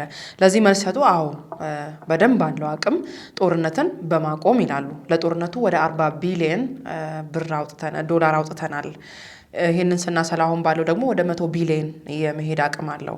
ስለዚህ አንድ ጦርነት ማቆም የሚል ነገር አንስተዋል። እንግዲህ ብዙ ጊዜ እሳቸው ለጦርነቱ መንግስትን ነው የሚወቅሱት። እሳቸው ብቻ ሳይሆኑ አብዛኛው ሰው እንግዲህ መንግስት መሳሪያውን ቢዘቀዝቅም ሌላ የሚተኩስ ሁለተኛ ሶስተኛ ወገን እንዳለ ብዙ ጊዜ ሲወቀስ አንሰማም። እሳቸው ዛሬም መንግስት ጦርነት ካቆመ ለጦርነት የሚውለውን በጀት ወደዛ መውሰድ ይቻላል፣ ብልጭልጭ ግንባታን ማቆም ይላሉ። እንግዲህ እሳቸው እንደጠሩት እንጥራው ለማይረቡ ብልጭልጭ ግንባታዎች የሚወጣውን ገንዘብ ወደዛ በመውሰድ ይህን ጥያቄ መመለስ ይቻላል የሚል ነገር አንስቷል። ከኢኮኖሚ አንጻር ሳይሆን ከነዚህ ጋር ነው ምላሹን የሰጡበት። አዎ አንቺ አሁን ያቀረብሽውን የአቶ ጀዋርን ንግግር ሰምቻለሁ። በጦርነቱ ውስጥ ከፍተኛ ገንዘብ ሉዝ አድርገናል። እሳቸው እንዳሉት ከ40 ቢሊዮን ዶላር በላይ ገንዘብ ሉዝ አድርገናል። ይህንን ለመቀበል ብዙም አይከብደኝም። እሳቸው እንዳሉት ኦፖርቹኒቲ ኮስቱንም ካየን ደግሞ እስከ 100 ቢሊዮን ዶላር ሊደርስ ይችላል የሚል ነገር አንስተዋል። ኦፖርቹኒቲ ኮስት ማለት ሜይ ቢ ለአድማጮቻችን ክሊር ለማድረግ ሊገኝ ይችል ነበር። ይሄ ዳይሬክትሊ ሉዝ ያደረግነው ነው። 40 ቢሊዮን ዶላር ዳይሬክትሊ በኢንፍራስትራክቸር ውድመት በተለያየ መስተጓጎሎች ውስጥ የተፈጠረ ሉዝ ነው። ዳይሬክት ሎስ ነው 40 ቢሊዮን ዶላር። ኦፖርቹኒቲ ደግሞ ሎስ ወይም ደግሞ ኦፖርቹኒቲ ኮስት ደግሞ የሚባለው ምንድን ነው? ያ ነገር ባይከሰት ኖሮ ልናገኝ የምንችለው ያጣ ነው አይደለም። ለምሳሌ ኪሳራ ሲባል ሁለት አይነት ነው አይደለም። አንድ ማግኘት የነበረብሽን ካላገኘሽ ኪሳራ ነው። ከነበረሽ ላይም ደግሞ ቁልቁል ከወረሽም ኪሳራ ነው። በዚህ ውስጥም ደግሞ ዳይሬክትሊ ሎስ አለ። በጦርነት ውስጥ ዳይሬክትሊ ቅድም እንዳልኩ በኢንፍራስትራክቸር ዴቨሎፕመንት፣ በኢንቨስትመንት በምናምኖች ላይ የደረሰ ውድመት እሱ ወደ 40 ቢሊዮን ብለዋል። ይህን ለመቀበል ማለት ቸገረው ምንድነው? በተለያየ ጊዜ የቀረቡ ጥናቶችን ለምሳሌ የትግራይ ክልል ሎስን ወደ 28 ቢሊዮን ዶላር ድረስ የማድረስ እንትን አለ። አንዳንዴ 30 ድረስ የሚለጠጥበት ሁኔታ አለ። የአማራ ክልል ወደ 10 ቢሊዮን ዶላር አካባቢ ሉዝ እንዳደረገ በቅርብ ያቀረበው ሪፖርት አለ። በኦሮሚያ ክልል ያሉ ሎሶችን ደግሞ በተወሰነ ደረጃ ከጨመረበት 40 መድረስ ብዙ ከባድ አይደለም። እኔ ማልስማማው መንግስት ብፌ ቀርቦለት ከጦርነትና ከሰላም ከልማትና ከውድመት ከባርነትና ከነጻነት ተብሎ ብፌ አማርጦ ያነሳ ነው የሚመስለው። እነሱ የሚያቀርቡበት መንገድ ጦርነትን መርጦ የገባበት ነው የሚመስለው። ትግራይ ጦርነት ውስጥ 28 ቢሊዮን ዶላር ሎስ ከ40 ቢሊዮን ውስጥ እንግዲህ 28 ቢሊዮን ዶላር ሎስ አምጥቷል የሚባለው የትግራይ ጦርነት መንግስት የገባው ተወክቶ ነው፣ ተጨፍጭፎ ነው፣ ጥቃት ተሰንዝሮበት ነው። አማራጭ አልነበረም። የሰላምና የጦርነት አማራጭ ቀርቦለት አይ ጦርነት ይሻለኛል ብሎ አልመረጠም። ጦርነትን ለመሸሽ አላስፈላጊ የሚባሉ ዋጋዎች ተከፍለዋል። ዛሬ ያ መንግስት በዛ ወቅት ላይ ጦርነትን ለመሸሽ ያደረገውን ጥረት ፈሪ ብለው ሲወቅሱት የነበሩ ኃይሎች ስለፈራ ነው። ጠቅላይ ሚኒስትሩ ፓስተር እየተጫወተ ነው። ሀገር በቄስና በሃይማኖት አባት አይመራም። ሀገር የሚመራው ቆፍጠን ተብሎ ነው። የካሮት ፖለቲካን ተውና የስቲክ ፖለቲካን ጀምር እየተባለ ነበር። ጠቅላይ ሚኒስትሩ ጦርነትን ለመሸሽ የሄዱት ርቀት እስከዛ ድረስ ነው። ወደ ጦርነት ሲገባስ እንዴት ነው ተገዶ የገባው? መከላከያው ላይ ያ አሰቃቂ ግፍ ተፈጽሞ ነው ወደ ጦርነት ውስጥ የተገባው። ይሄን መካድ አይቻልም። ስለዚህ ዋናው መሰረታዊ ነገር አንደኛው መታወቅ ያለበት መንግስት የጦርነትና የሰላም አማራጭ የልማትና የውድመት አማራጭ ቀርቦለት ከጦርነትና ከሰላም ጦርነትን ከውድመትና ከልማት ውድመትን መርጦ አይደለም የገባው። አንደኛው መታወቅ ያለበት ይሄ። ሁለተኛው የሀገሪቷ ኢኮኖሚ ይችላል፣ ከዚህ በላይም ይችላል። የዶክተሮቹን ጥያቄ በአንድ ሌሊት መመለስ ይቻላል ይላሉ አቶ ጀዋር። የተወሰነ ጊዜ ወደኋላ እንሂድ፣ ሜይ ቢ ሳምንታትም ትንሽ ወደኋላ። የሀገሪቷ ኢኮኖሚ ደቋል፣ ምንም ነገር መሸከም አይችልም። አሁን የማስመሰል እንቅስቃሴ ላይ ነው ያሉት። አሁን የሚቀባቡ ነገሮች በጠቅላላ ውድቀት ለመሸፈን ነው ሲባል አልነበረም? ዛሬ ከየት መጥቶ ነው ጦርነት በአንድ ሌሊት ቆሙ? ላይክ እንደ በሪሞት ኮንትሮል እንደምትቆጣጠሪው ጌም ኦር ፊልም ጦርነቱን ኦኬ ሌትስ ፖዝ እናድርገው ኦር ስቶፕ እናድርገውና ከዛ ዊዝ ናይት የዶክተሮቹ ጥያቄ መመለስ የምንችለው እንዴት ነው? ምክንያቱም ኢኮኖሚው ላምሻ ማለት ኢኮኖሚው ኮምፕሊትሊ እንትን ሆኗል፣ ስታክ አድርጓል። ኢኮኖሚው የግድ ሉብሪኬት አድርገሽ እንደገና ማንቀሳቀስ ያስፈልጋል። ኢኮኖሚው ወድሟል፣ ኢኮኖሚው ላሽቋል፣ ኢኮኖሚው በቃ ሙሉ ለሙሉ ደቋል ብለሽ ስታወሪ የነበርሽ ሰው ጦርነቱ ይህን ሁሉ ውድመት ካደረገ በኋላ እኮ ዴን ሪቢውልድ ማድረግ ይፈልጋል። ዓለም ጦርነት ኢኮኖሚው ሪቢውልድ ካላደረገ ሪባውንስ ማድረግ ካልተቻለ ሰም ሶርት ኦፍ ቢግ ፑሽ መስጠት ካልተቻለ ለኢኮኖሚው መክፈል አይችልም ማለት ነው። ስለዚህ አቶ ጀዋር ታዲያ ከየት የመጣው ኢኮኖሚ ነው ጦርነትን ዛሬ ካቆምሹ የዶክተሮቹ ጥያቄ የሚመልሰው? እንግዲህ ዛሬ ዶክተሮቹ ጥያቄያቸው በ6 ቀን 7 ቀን ነው አይደል ቀረ እያሉ ያሉት። በ6 ቀን በ7 ቀን ውስጥ የምታቆሚው ጦርነት እንደው መንግስት ያቆመዋል ቢባል ራሱ ማለት ነው ጀስት ባይ ሪሞት ኮንትሮል ጦርነቱን አቆሙ። ጀስት ባይ ሪሞት ኮንትሮል ኦል ደ ፕሮጀክት አቆመ። ዴኒ የዶክተሮቹን ጥያቄ በአንድ ሌሊት መለሰ። እንደዛ ነው አቶ ጀዋር የሚያስቡት። የዚህን ሀገር ችግር በዚህ ደረጃ ማቅለል ነው የሚፈልጉት። ትልቁ መሰረታዊ ችግር ይሄ ነው። በአብረቅራቂ ፕሮጀክቶችን ይቁሙ ስትይ በዚህ ውስጥ በልቶ የሚያድር በመቶ ሺዎች የሚቆጠር ህዝብ አለ። በልቶ የሚያድር አዲስ አበባ ከተማ ውስጥ በኮሪደር ልማት ላይ ብቻ የተሳተፈ ከ50 ሺህ ያላነሰ ሰው አለ። እያንዳንዱ የተቆፈረ የቆፈረው ሰው አለ እኮ። እያንዳንዱ የተቆፈረውን የሚደፍን ሰው አለ እኮ። እያንዳንዱ ብሎኬት የሚተክል ሰው አለ እኮ። እያንዳንዱን አትክልቶችን የሚንከባከብ ሰው አለ እኮ። ዴን የዶክተሮቹን ጥያቄ እንመልሳለን ስትይና ይሄንን ስታቆሚ የዶክተሮቹን ጥያቄ ለመመለስ ብለሽ ያቆምሽው ፕሮጀክት የሚበትናቸው ሰራተኞች የት ነው የሚሄዱት? መንግስት ስትሆኚ ኦል ሳይድ ያሉ ችግሮችን ኮንሲደር ማድረግ ያስፈልጋል። ኮንሲኩዌንሱን ማየት ያስፈልጋል። ካታጎሪካሊ ይሄ ስህተት ነው። በቃ ካታጎሪካሊ ለምሳሌ የዶክተሮቹ ያነሷቸው ያሉ ጥያቄዎች ዲያር ካታጎሪካሊ ራይት ናቸው፣ ትክክል ናቸው። ይህን ምንም ማድበስበስ አያስፈልግም። አዎ ሀገር በሚገባቸው ልክ አላከበረቻቸው። እነዚህ ሰዎች እሳቸውን በንግግራቸው ውስጥ እንዳነሱት አውሮፓና አሜሪካ ድረስ ሄደው ተምረው ወደ ሀገራቸው የመጡ ሰዎች ናቸው። መቅረት ሲችሉ ጎረቤቶቻችን አካባቢ ላይ ሄደው መስራት ሲችሉ ህዝባቸውን ሀገራቸውን መርጠው የመጡ ሰዎች ናቸው። ዴሪዝ ዲፊሽንሲ አለ። ለምሳሌ ጥረት አለ። ጎረቤቶቻችን ጋር ብትሄጂ፣ ሩዋንዳ ብትሄጂ፣ ኡጋንዳ ብትሄጂ፣ ሰሙዌር ወደ ኬንያ ብትሄጂ፣ ታንዛኒያ ኦር ቡሩንዲ እዚሁ ቀጠናችን አካባቢ ማለት ነው ብትሄጂ የዶክተሮች እጥረት አለባቸው። መሄድ ይችላሉ። ጀስት የአንድ ወር ደሞዛቸው ዋን ዌይ ቲኬት ሊገዛላቸው እኮ ይችላል። ሄደው እዛ ሀገር ሊሰሩ ይችላሉ እኮ። በእንደዚህ አይነት ሁኔታ ውስጥም እየሰሩ ደግሞ ዲስሪስፔክት የሚደረጉ ከሆነ እኔ ለምሳሌ ማስታውሰው የኢሬቻ ማሳክር የምንለው የኢሬቻ እልቂት ላይ ቢሾፍቱ ሆስፒታል የሆነውን አስታውሳለሁ። የመንግስት ወታደሮች በዛ ጥቃት ጉዳት የደረሰባቸውን ሰዎች ዶክተሮች ለማከም የሚያደርጉትን ርብርብ እንዴት ዶክተሮቹን እያጣፉ እየደበደቡ ሲያሰቃዩ እንደነበር አውቃለሁ። መረጃ እንዳይሰጡ እንዴት ሲያስገድዱ ሲያሸማቅቁ እንደነበር አውቃለሁ።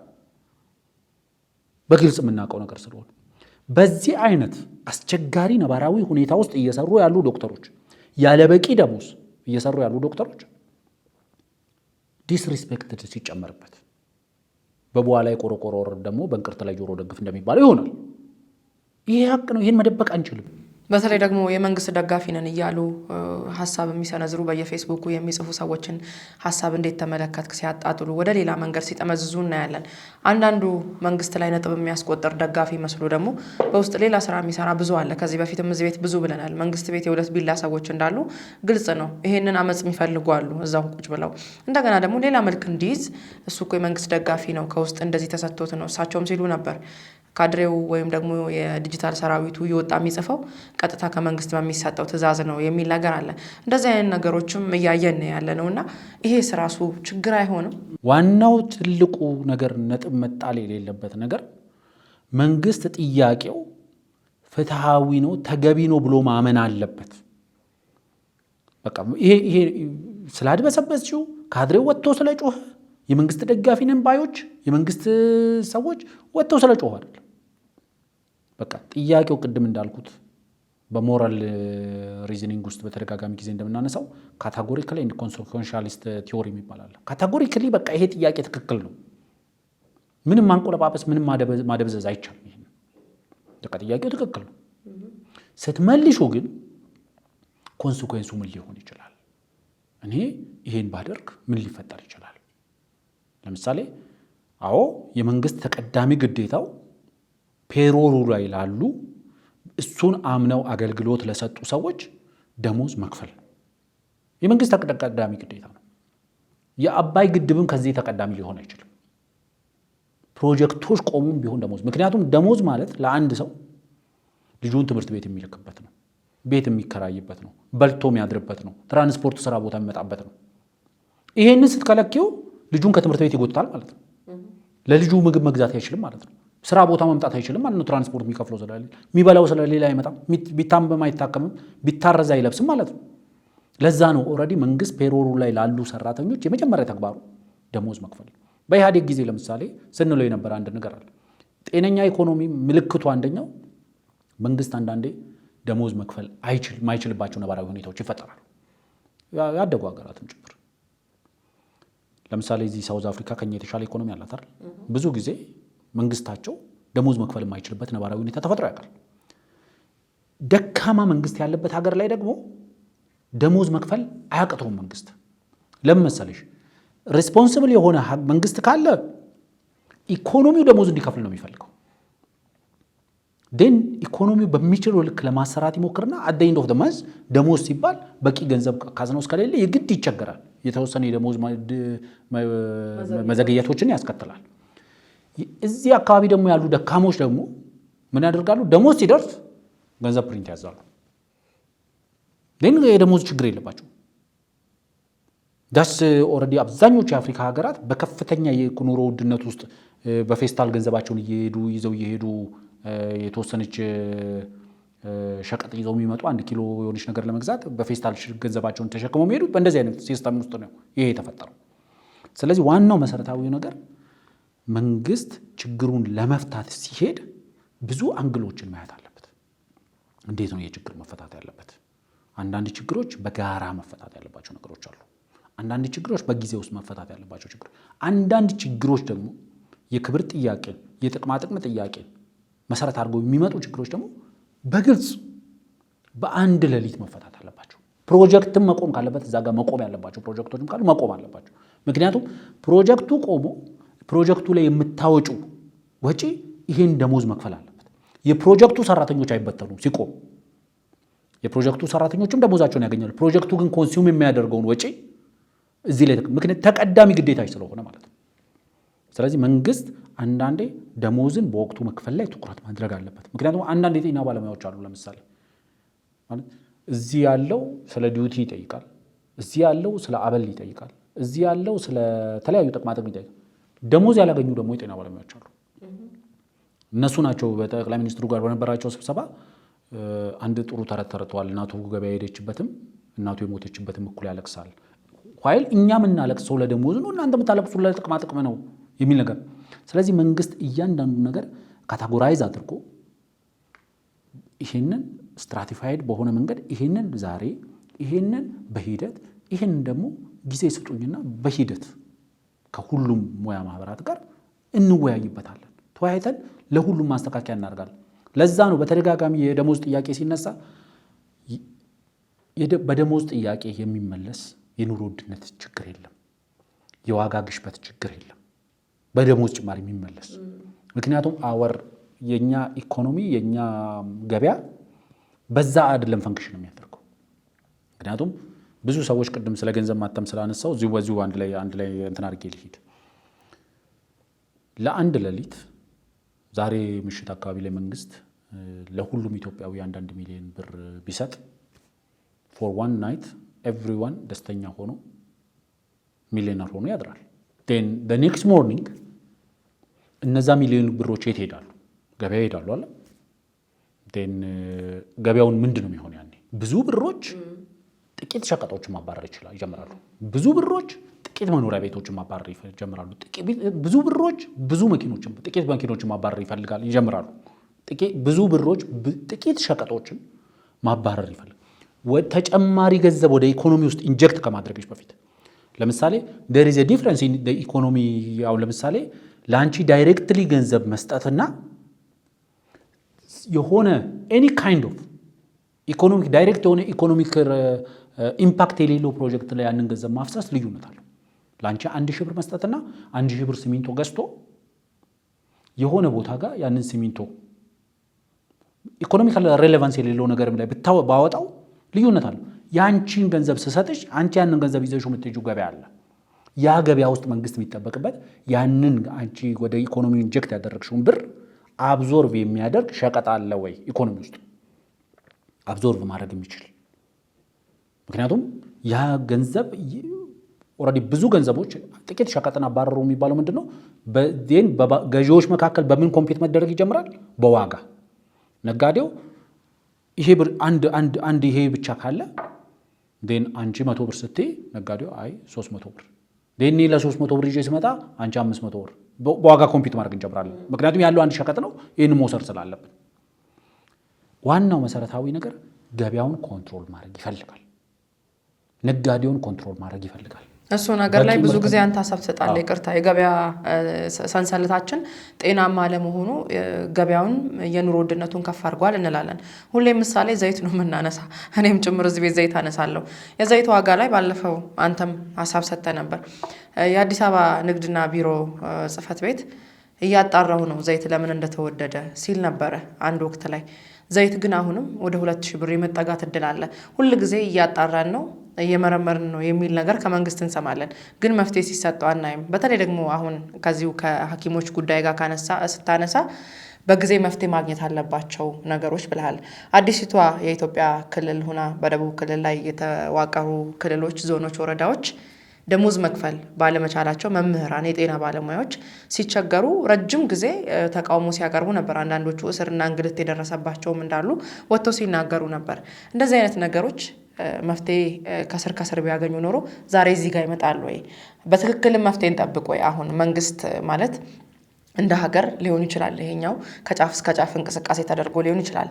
ታች ላይ ያሉ የክልል አመራሮች ግን ሌሎችን ጥያቄዎችን ሲያፍኑ በጉልበት እንዲሁም ደግሞ የተለያዩ መንገዶችን እየተጠቀሙ ሰዎችን ከስራ ውጪ ሲያደርጉ ሮሮ ስንሰማ ነው የነበረውና አሁን በትክክል መንግስት እንደዚህ አይነት ነገሮችን ትላንት ያላያቸውን ነገሮች ዛሬ በአንድ ሌሊት ይመልሳል ወይ የሚለውንም ደግሞ ማንሳት ግድ ነውና በዚህ ሀሳብ ብትሰጥበት። ማለት ጨው ለራስህ ስትል የሚባል አባባል አለ አይደል? ጨው ለራስህ ስትል ተጣፍጣለህ አለበለዚያ ድንጋይ ተብሎ ትጣላለህ እንደሚባለው ችግሩን በበቂ ደረጃ አንደርስታንድ አድርጎ መፍታት ካልቻለ ድንጋይ ተብሎ ይጣላል።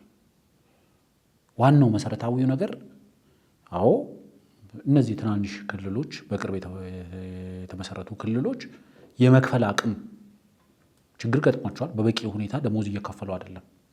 ያኔ ኮንሲኩዌንስ ሊኖር ይገባል። አንድ የክልል መስተዳድር በክልሉ መስተዳድር ስር ያሉ ሰራተኞችን ደሞዝ መክፈል የማይችል ኢኮኖሚ ይዞ ቪኤትና ኮብራ እየነዳ ሊንቋለል አይችልም።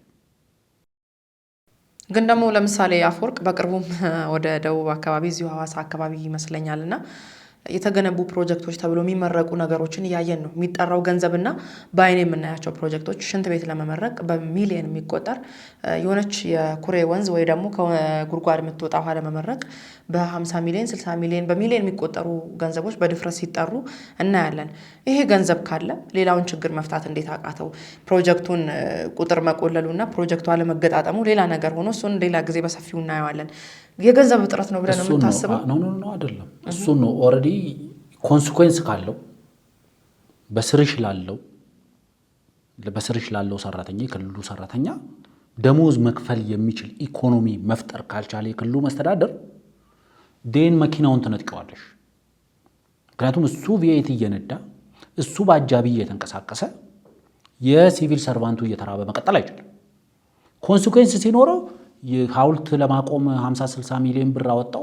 በቅርብ አይቻለሁ። ኦልሞስት በ100 ሚሊዮን ብሮች ሐውልት የሆነ ከተማ መግቢያ በር ለመስራት ተብሎ የወጣው ገንዘብ ያንን ገንዘብ አወጣው ያለ ክልል ደሞዝ መክፈል አልቻለም። ዴን ይሄ የትኛው ነው ፕራዮሪቲው የሚባለው ላይ የምትመጪው ኮንሲኩዌንስ ሲኖረው ነው። አሁን ትልቁ ችግር መንግስት ኮንሲኩዌንሱን ማምጣት አልቻለም። ምንም ዋጋ ሲከፍሉ አናይም። ደሞዝ መክፈል አልቻለው። ክልሉ ፕሬዚደንት በቻርተር አውሮፕላንም በቪኤትም ሲንቀሳቀስ እናየዋለን። ደሞዝ መክፈል ያልቻለ ክልል ፕሬዚደንት የተለያየ ቦታ ላይ ሄዶ ኢሬሌቨንት የሆኑ ፕሮጀክቶችን ሲያስመራ የአንድ ከተማ መግቢያ በር ላይ የሚሰራ የብረትም ይሁን የኮንክሪት ግግር ምንድነው ኢኮኖሚክ ሲግኒፊካንሱ? በዚህ ሰዓት ላይ ደሞዝ መክፈል አልቻልሽም እኮ። ደሞዝ መክፈል ካልቻልሽ የመጀመሪያ ስራ የማንኛውም መንግስት ቅድም ብያለሁ፣ የማንም አይደለም ቆሞ የሚሄድ መንግስት አይደለም ሀገር እያስተዳደረ ያለ መንግስት አይደለም ኢኮኖሚው በበቂ ሁኔታ ፈንክሽን እያደረገ ነው። ኢኮኖሚው ፕሮግሬሲቭ የሆነ እንቅስቃሴ ላይ ነው የሚል መንግስት አይደለም እየወደቀ ያለ መንግስት እንኳን ውድቀቱ የተቆረጠለት መንግስት እንኳን አትሊስት ቅድሚያ የሚሰጠው ደሞዝ መክፈል ነው። ምክንያቱም ሲቪል ሰርቫንቱ በልቶ ማደር አለበት። የጤና ባለሙያው መምህራኖቹ በልቶ ማደር አለባቸው። ልጆቻቸውን ትምህርት ቤት መላክ አለባቸው። ልጆቻቸውን ማብላት አለባቸው። ቅድሚያ የሚሰጠው ይሄ ነው። ግን ይሄ ማለት ደግሞ የሀገሪቷ ኢኮኖሚ በብዙ ፈተናዎች ውስጥም ሆኖ ማድረግ የሚችለውና ማድረግ የማይችላቸው ነገሮች አሉ። በድፍረት ዛሬ መንግስት ይሄን አድርጎ ችግሩን ሊፈታው ይችላል ማለት አንፌር ነው። ምክንያቱም አንቺ ቦታው ላይ ብትቀመጪ አታደርጊውም፣ ብታደርጊው ተገቢው መፍትሄ አይመጣም። ምክንያቱም እነዚህ ዶክተሮች ለምሳሌ በአንድ ሌሊት መንግስት የዶክተሮቹን ጥያቄ ቢፈታ አቶ ጀዋር እንዳሉት ቀላል ሊሆን ይችላል። ሜቢ ለመንግስት ሜቢ በ5 ቢሊዮን ብር አውጥቶ በየወሩ እንትን ቢያደርገው በአዳይንዶ ሜቢ 10 ቢሊዮን ብር ለዶክተሮቹ ጥያቄ ወይም ለጤና ባለሙያዎቹ ጥያቄ በአመት ውስጥ 10 ቢሊዮን 15 ቢሊዮን ብር ድረስ አውጥቶ መልስ ሊሰጥ ይችላል። የዶክተሮቹ ደሞዝ መጨመሩን ተከትሎ ገበያው ላይ የሚፈጠር እንቅስቃሴ ደግሞ ዶክተሮቹን ብቻ አይደለም የሚጎዳው፣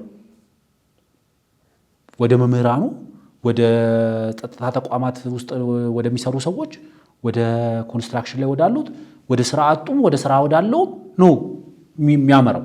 ስለዚህ ዋናው መሰረታዊ ነገር እኔ የምናገረው ቢያንስ እንደ መፍትሄ ሊቀርቡ የሚችሉ ነገሮች አሉ። ወደ መፍትሄው መግባት ከቻልን ወደ መፍትሄው መሄድ እንችላለን። ይሄን ብለን መዘርዘር እንችላለን። ቅድሚያ መስጠት ያለባቸው ቅድም አንቺ ነካክተሻል። ለምሳሌ ሃውዚንግ ትልቁ ችግር በሀገር አቀፍ ደረጃ የሲቪል ሰርቫንቱ ትልቁ ሄዴክ የሆነው የቤት ችግር ነው። ትራንስፖርት ለመጠቀም በሚያደርገው እንቅስቃሴ ውስጥ የሚያወጣቸው ወጪዎች የሚፈጥራቸው ዲሊያንሶች አሉ። እነዛ ዲሊያንሶች ዋጋ ያስከፍላሉ፣ ህይወት ዋጋ ያስከፍላሉ፣ ብዙ ነገር ያወጡናል። ለእንደዚህ አይነት ለጤና ባለሙያው ለምሳሌ ሰብሲዳይዝድ የሆነ የትራንስፖርት መኪኖችን የሚገዙበት ዲዩቲ ፍሪ መኪኖችን ማስገባት የሚችሉበት ወይ ከሀገር ውስጥ መገጣጠሚያም ቢሆን መኪናዎችን ማግኘት የሚችሉበት እንደዚህ አይነት ሲስተሞችን ዴቨሎፕ ማድረግ ይቻላል። ዋናው መሰረታዊ ነገር ምንድነው?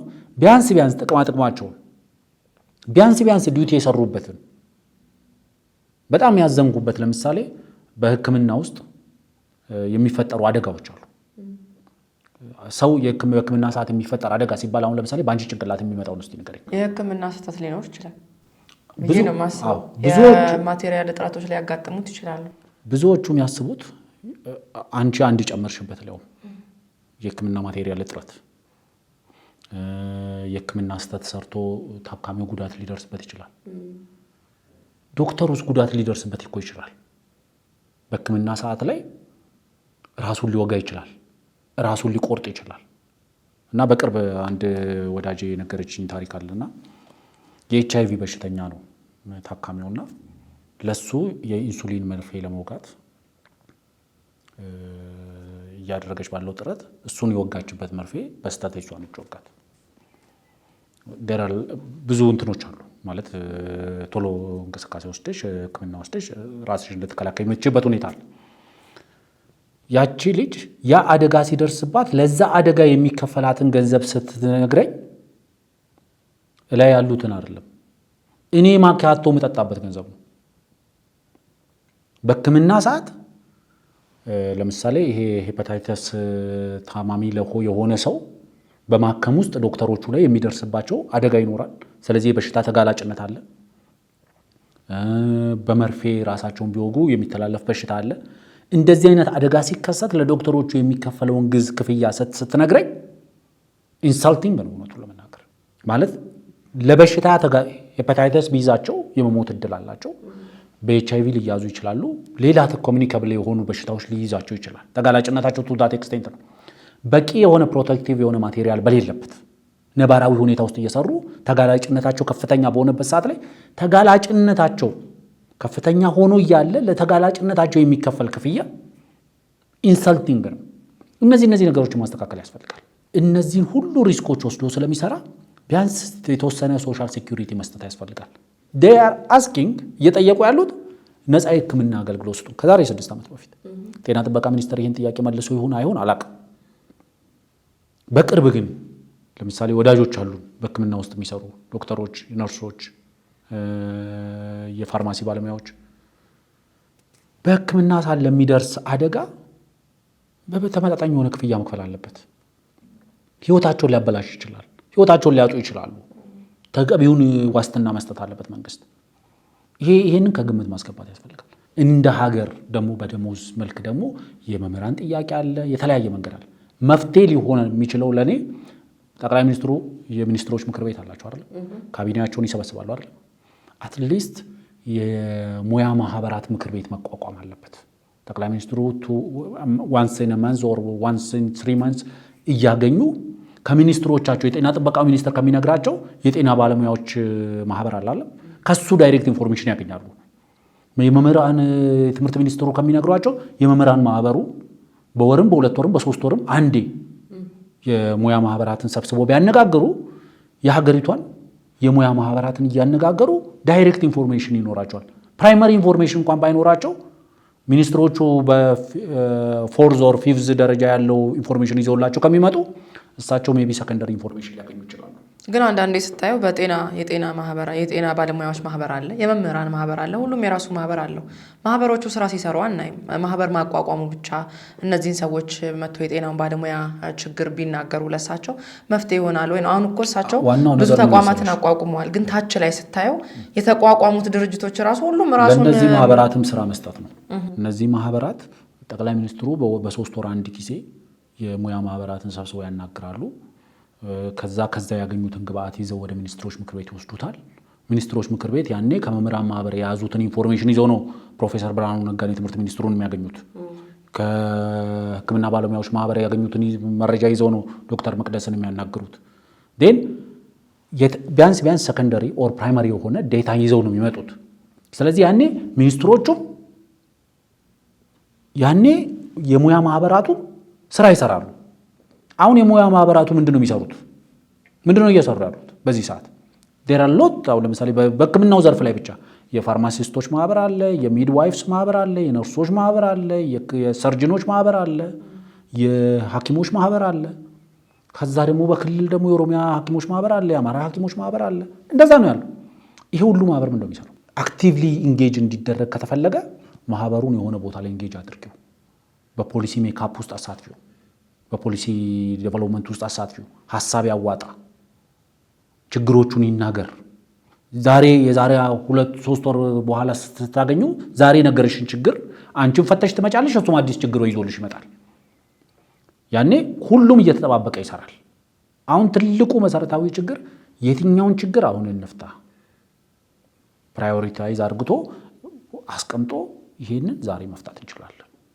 ለኔ አሁን ለምሳሌ ሳይውል ሳያድር መፈታት በድፍረት ይናገራሉ። ከክልል ጤና ቢሮ ኃላፊዎች፣ የክልል መስተዳድሮች እኮ በድፍረት የዲቲ ክፍያ በቃ 7 ወር ሆኗል ልናቆም ነው ሲባል በቃ አቁሙት። በድፍረት የጤና አገልግሎት ልናቋርጥ እንችላለን ዶንት ኬር ማለት በዛ መንገድ ነው ችግሩን መፍታት የምንፈልገው።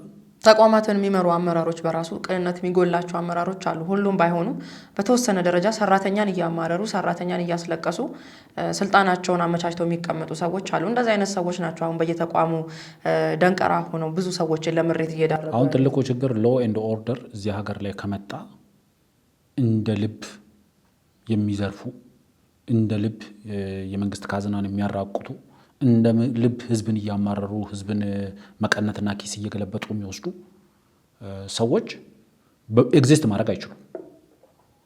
እዚህ ሀገር ላይ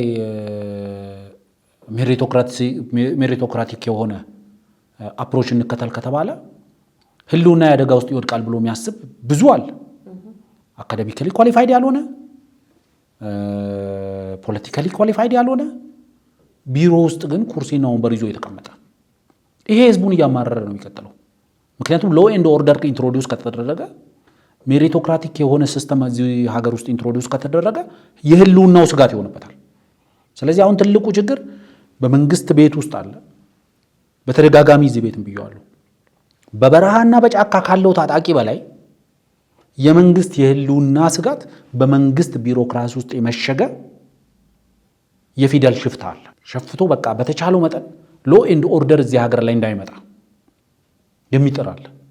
አንዳንድ ሆስፒታሎች አሉ። ለምሳሌ ስማቸው መጥቀስ ብዙም አስፈላጊ አይደለም፣ ምክንያቱም ቤቷ የቱ ጋር እንደሚያመኝ መቼ እንደሚያመኝ ስለማላቅ የት ሊሄድ እንደሚችልም ስለማላቅ ሆስፒታሎች ስም ጠቅሼ ማውቀስ አልፈልግም። ከዞን ከወረዳ ከክልል አንደኛ የወጣ ሆስፒታል ነው ተብሎ የምታዩ ሆስፒታል እኔ ሁሌ ያንን ሆስፒታል ሳይ ሁለተኛው እንዴት ቢሆን ነው ላለሁ፣ ሶስተኛው እንዴት ቢሆን ነው ላለሁ። በዛ አይነት ኢንቫይሮንመንት ውስጥ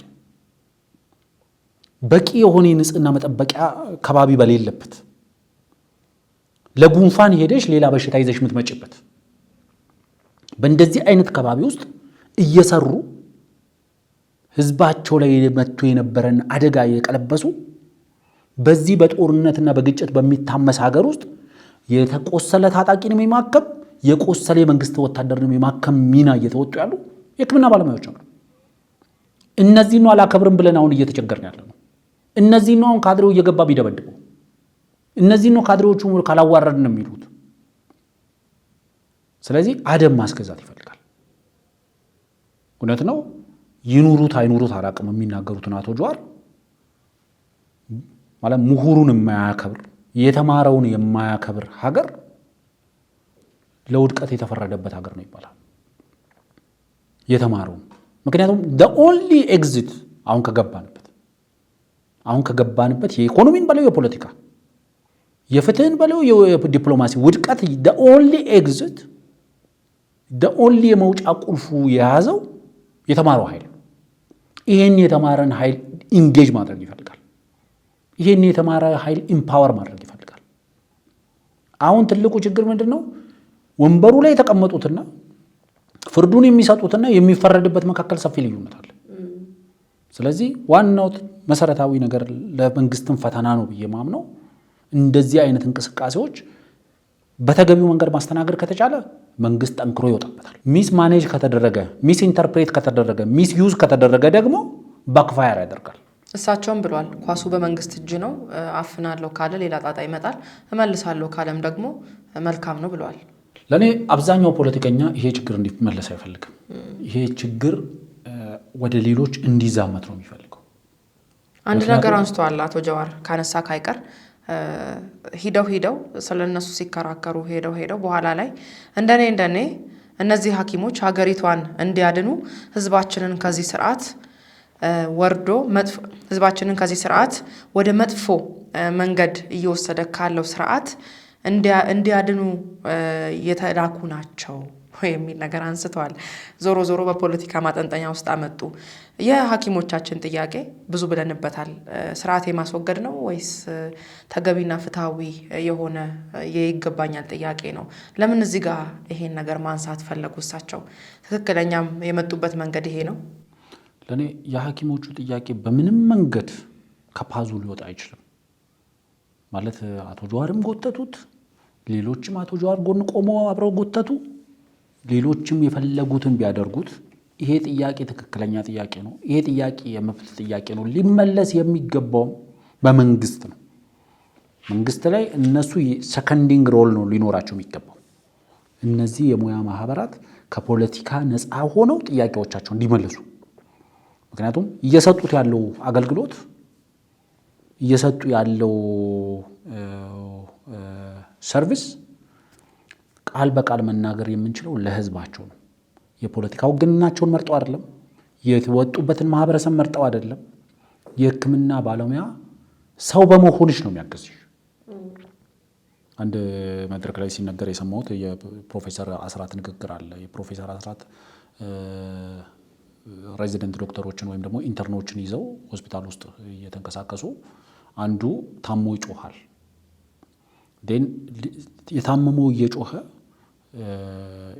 እያስተማረ የነበረው ዶክተር ያብራራል ለተማሪዎቹ። ይሄ ሰው የሚጮኸው እንደዚህ ሆኖ ነው፣ ህመሙ እንደዚህ ነው፣ መፍትሄው እንደዚህ ነው፣ ይሄ ሲሆን ይሄ ይሆናል ምናምን ብሎ ለማብራራት ይሞክራል። ፕሮፌሰር አስራት ምን አሉት ነው የሚሉት መድረኩ ላይ የተናገሩት ሰው። ፕሮፌሰር አስራት የአንድ ዶክተር የመጀመሪያ ስራው ምንድን ነው?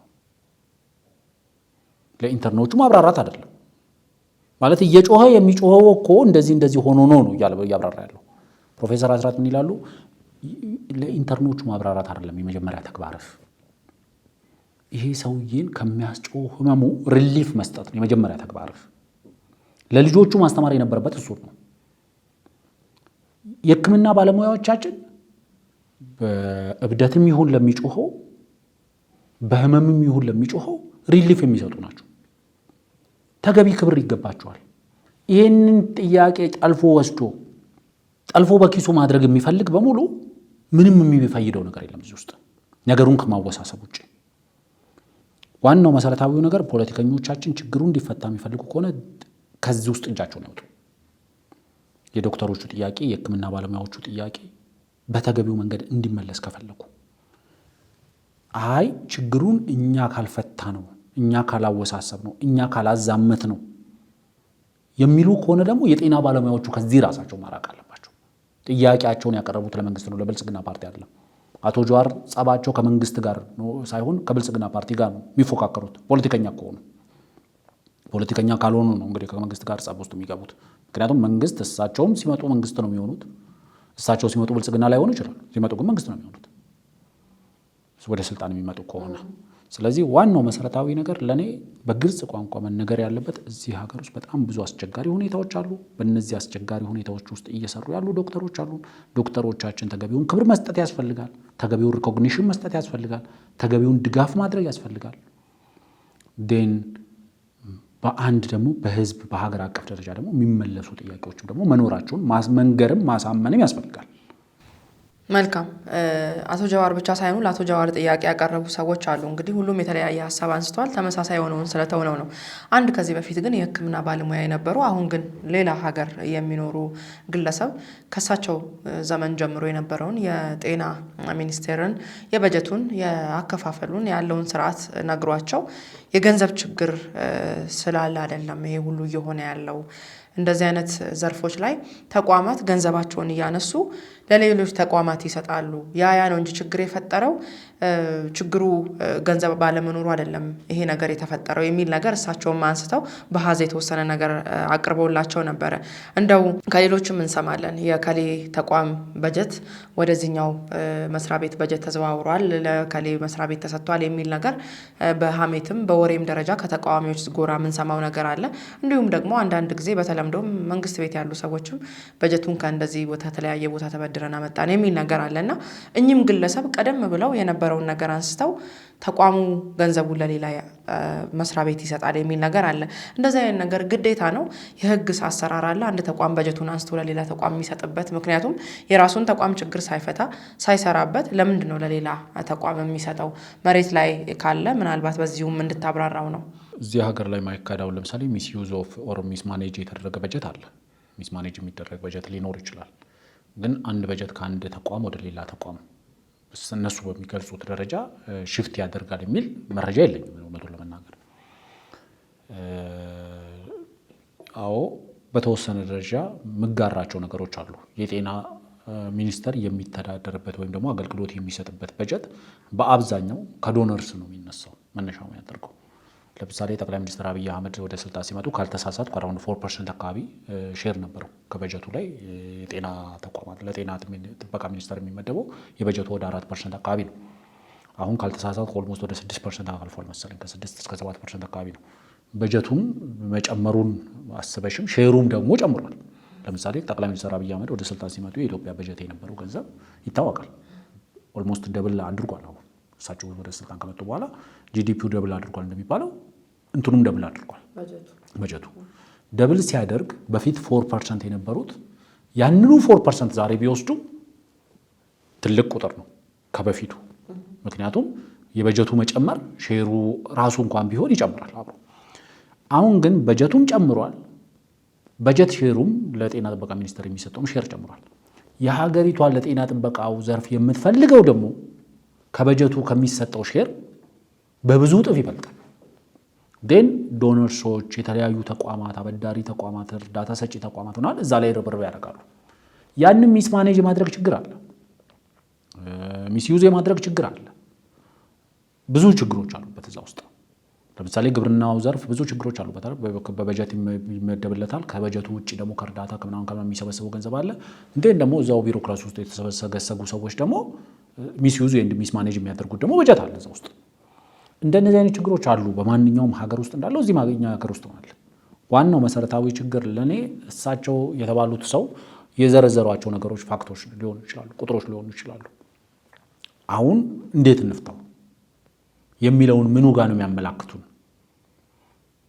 በቂ ነው በጀቱ ኦልሬዲ መንግስት የሚሰጠው 6% በቂ ነው ነው ለሌላ አገልግሎት ባይውልና ጤና ጥበቃ ሚኒስቴር 6% አካባቢ ወደ 7% አካባቢ በጀት ሼር አለው። ያንን ይዞ ከተለያዩ እርዳታ ሰጪ አካላት የሚያገኘውን ገንዘብ ጨምሮ የዶክተሮቹን ጥያቄ መልሶ የጤና ኢንፍራስትራክቸር ዴቨሎፕመንትም ስራ ሰርቶ ዴን የውስጣዊ ኢንፍራስትራክቸር የምንለውን ይሄ ውስጣዊ የሆነውን የጤና ተቋማትን ቁሳቁስ ማሟላትን ችሎ ደሞዝ ከፍሎ ምናምን ይችላል ነው እያሉ ነው እሳቸው የሚሉት። እንደዛ ነው። ምክንያቱም የእሳቸውን ጊዜም ያነሳሉ። 1.8% አካባቢ ነበረ እኔ በማገለግልበት ዘመን። ያ እንኳን በቂ ነበር ከነበረው አንጻር። አሁን ግን ያለው በትክክል ስራ ላይ ቢሆን ልክ ነው ይላሉ። በዚህ ይሄን ተከትሎ እንግዲህ አቶ ጀዋር በአሃዝ ይቅረብና እንነጋገር ብለዋል። መጥቶ የሚያብራራ የሚነግረን የሚያሳምነን አካል ካለ ከመንግስት መምጣት ይችላል የሚል ነገርም በዚሁ ተናግረዋል። ምናልባት እንግዲህ ወይ ጤና ሚኒስቴር ወይ የሚመለከተው አካል በአሃዝ ይዞ ተጨባጭ የሆነ መረጃ ይዞ መጥቶ ማሳመን የሚችልበት መንገድ ካለ እንግዲህ ይሄ መንግስት ስራ ነው። እነዚህ ሰዎች የተማሩ ናቸው ብለን ካልን የተማረ ሰው አንደኛው መገለጫ አስረድቶ ያሳምንሻል፣ አስረድተሹ ያምንልሻል። ቢያንስ ፋክት በሆኑ መሬት ላይ ባሉ በሚታዩ ፋክቶች ላይ አትጨቃጨቅም። ስለዚህ ሌላው የፖለቲካ ኢንተረስቱን ፈልጎ ሊጨቃጨቅሽ ይችላል። መሬት ላይ ያለውን ፋክት ላይም አም ብላይንድ ፎር ዳት ሊል ይችላል። ዋናው መሰረታዊ ነገር ግን እነዚህ የተማሩ ሰዎች የሙያ ጥያቄ ነው እያነሱ ያሉት። እነዚህ ሰዎች የቫልዩ ጥያቄ ነው እያነሱ ያሉት። የሞራል ጥያቄ ነው እያነሱ ያሉት። የሪስፔክት ጥያቄ ነው እያነሱ ያሉት። ክብርሽን ባልጠበቀ መንገድ የሆነ ነገር ጠይቀሽ እሺ ከምትባይ ክብርሽን በጠበቀ ደረጃ አክብሮ አናግሮሽ አምኖልሽ አሳምኖሽ እምቢ ቢልሽ እኮ የተሻለ ነው። ከመምጣቱ በፊት የመምህራንን ጥያቄ ማንሳት አለበት። ከዚህ ሲቪሪቲው ይብስ እንደሆነ እንጂ አያንስም። ሌሎች ዘርፎችን ማናገር አለበት። የጤና ጥበቃ ባለሙያዎቻችን ስራ ልናቆም ነው ሲሉን ኤቭሪወን ጤነኛ ጭንቅላት ያለው ኃይል መንግስት ይሄንን ለመመለስ ለሚያደርገው ጥረት ከጎኑ እንቆማለን። እናንተም ጥያቄያችሁን ለመጠየቅ የምታደርጉትን ጥረት እንደግፋለን። እባካችሁ ይሄንን የስራ ማቆም ነገርን ወደ ጎን ተውልንና እኛም መንግስት ላይ ተጽዕኖ እንፈጥራለን ማለት ሲገባሽ ችግሩን እያወሳሰብሽ ችግሩ መሬት ላይ እየቆጠች እንደ ሰምቲንግ በቃ እየሳቅሽ እየተፍነከነክሽ የምትሰሚው ነገር አይደለም። ይሄ ለኔ በጣም አስጊ ነው። ብዙ በየአካባቢያችን ላይ የታመሙ ቤተሰቦች፣ የታመሙ ወዳጆች፣ የታመሙ ዘመዶች አሉ። እነዛ ሰዎች ምን ይሆናሉ? ስለዚህ የተሻለው መንገድ መንግስት በተገቢው መንገድ እንዲፈታው፣ ከመንግስት የመፍታት እንቅስቃሴ ሲያደርግ ደግሞ ፖለቲከኞች አስፈላጊ የሚባለውን ድጋፍ ማድረግ አለባቸው ለመንግስት ችግሩ እንዲፈታው። እነዚህ ሙያ ማህበራትን ደግሞ መንግስት ማድረግ የሚችለውና የማይችለውን ለይተሽ ማቅረብም አለብሽ። መንግስት ወደነ ናይት ብዙ ችግሮች ሊፈታ አይችልም። የተወሰኑ ችግሮች ሊያድሩ ይችላሉ። የተወሰኑ ችግሮች በሂደት ሊፈቱ ጊዜ የሚፈታው ችግር እኮ አለ አንዳንዴ። ስለዚህ ዋናው መሰረታዊ ነገር ነው ብዬ ነው የማምነው። መንግስት ቁጭ አድርጎ ከነዚህ የተማሩ የህብረተሰብ ክፍሎቻችን ጋር መነጋገር አለበት። ተነጋግሮ ነው ችግሩ ሊፈታው የሚችለው። there is no any way out escape route የለውም ይሄ በቃ። መልካም እንግዲህ የጤና ባለሙያዎቻችን ምክር የሚፈልጉ አይደሉም። እንዳልከው ብዙ ነገሮችን ማገናዘብ የሚችሉ ሰዎች ናቸውና ማንም ደም የሚያቃባ ደም በነካጁ እየመጣ ፖለቲካው ላይ ሌላው ነገር ላይ እንደለመደው እነሱንም ጠርፎ የሚጥልበት አይሆንም። እንግዲህ አብዛኛውም ደግሞ በዚህ የተደሰተው ከሀገር ውጭ መታከም የሚችል ምክንያቱም ደም እያፋሰሱ ንግዱ ነው አለ። አሁን የትጥቅ ትግሉም ፖለቲካውም ንግድ ስለሆነ ብዙ ሚሊዮን ዶላሮችን ሚሊዮን ብሮችን የሚያግበሰብሱ ግለሰቦች ናቸው የሐኪሙን ጥያቄ ለመጥለፍ እየሄዱ ያሉትና ይሄንንም እንግዲህ በንቃት ራሳቸውን አደራጅተው የራሳቸውን ጥያቄ ማንሳት ተገቢ ነው ብዬ ነው ማምነው። ከዛሬ 6 ዓመት ከተነሱ ነገሮች አንደኛው ነገር እኛ እየተሰበሩ ልቦችን ስንጠግን የኛ ልብ እየተሰበረ ነው የሚል በእንባ የታጀበ ንግግር አድርገው ነበር። ያንን ማስታወስ ያስፈልጋል። ሁለተኛው ደግሞ በተወሰነ ደረጃ ፋክቱን ለማስረዳት ፖለቲካል ፋክቱን ለማስረዳት የተሄደበትን ምርቀት ደግሞ ያስረዳ አንድ ንግግር አለ። በዚህም ንግግር ውስጥ በቅድም ባስተላለፍነው ንግግር ውስጥ የተነሳ ምንድነው ሰውየው የሚለው የሀገራችን ከፍተኛ ባለስልጣናት ሲታመሙ የማያምኑት የጤና ተቋም ሀገራቸው ውስጥ አለ። ከዛ ደግሞ መንግስት በአዋጅ በደንብ በመመሪያ አውጥቶ ከፍተኛ የመንግስት ባለስልጣናት ውጭ ሄደው መታከም ይችላሉ ይላል። መንግስት እነዚህ ባለስልጣናት ውጭ ሄደው መታከማቸውን ቢከለክላቸው እነሱም ስለሚታከሙበት ጤና ተቋማትን ያስተካክሉ ነበር። አሁን የማያስተካክሉ ስለማይታከሙበት ነው ንግግሩ።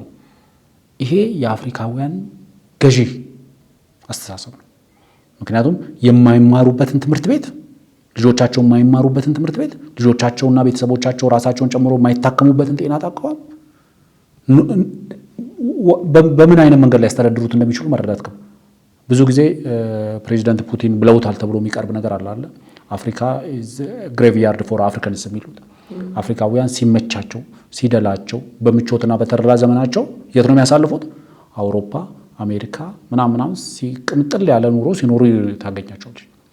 ግን ሲሞቱ ግን ኑዛዜያቸው ምንድነው የሚለው? አፍሪካ ወሰዱና ቅበሩ ነው። ስለዚህ አፍሪካ ግሬቭያርድ ነች።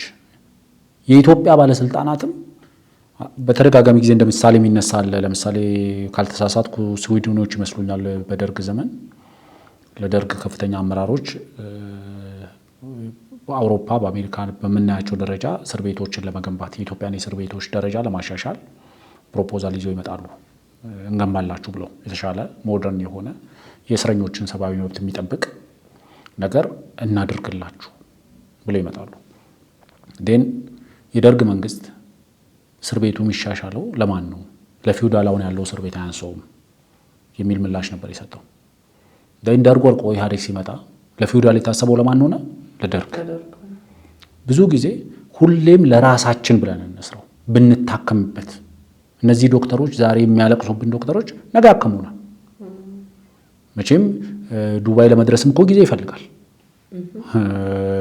ሰሙዌር ታይላንድም ለመድረስ እኮ ጊዜ ይፈልጋል። ቻይናም ኦር አሜሪካም ኦር ዩሮፕም ሰሙዌር ለመድረስ ጊዜ ይፈልጋል። ቢያንስ ማስታገሻ የሚባለውን ነገር የምትወስዱት እዚህ ነው። ስለዚህ ያንን ሕክምናችሁን ነው እያበላሹ ያሉት አብዛኛውን ነገሮች። ስለዚህ ዋናው መታወቅ ያለበት ዶክተሮቻችንን በተገቢው መንገድ እናክብር፣ ባከበርናቸው ልክ ተገቢ አገልግሎት ይስጡን።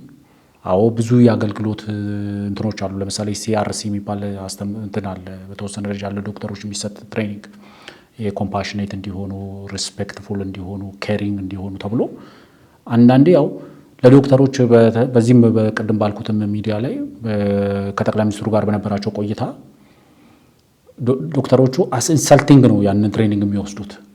ምክንያቱም ኮምፓሽኔት መሆንን ለዶክተር ማስተማር፣ ሪስፔክትፉል መሆንን ለዶክተር ማስተማር፣ ኬሪንግ መሆንን ለዶክተር ማስተማር ኢትስ ኢንሰልቲንግ እውነቱን ለመናገር በት ዜር አር ዶክተርስ በህገ ወጥ መንገድ የዜጎቻቸውን ኩላሊት ሳይቀር የሚሸቅጡ ዶክተሮች አሉ።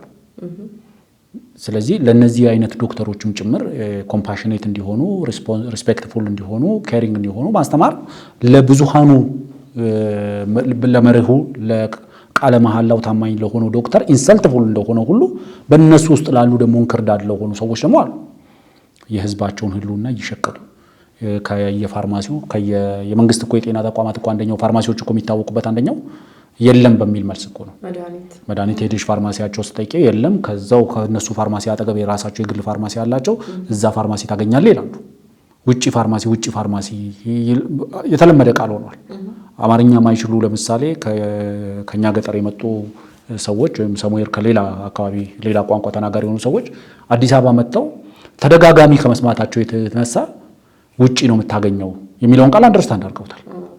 ውጪ ነው የምታገኘው።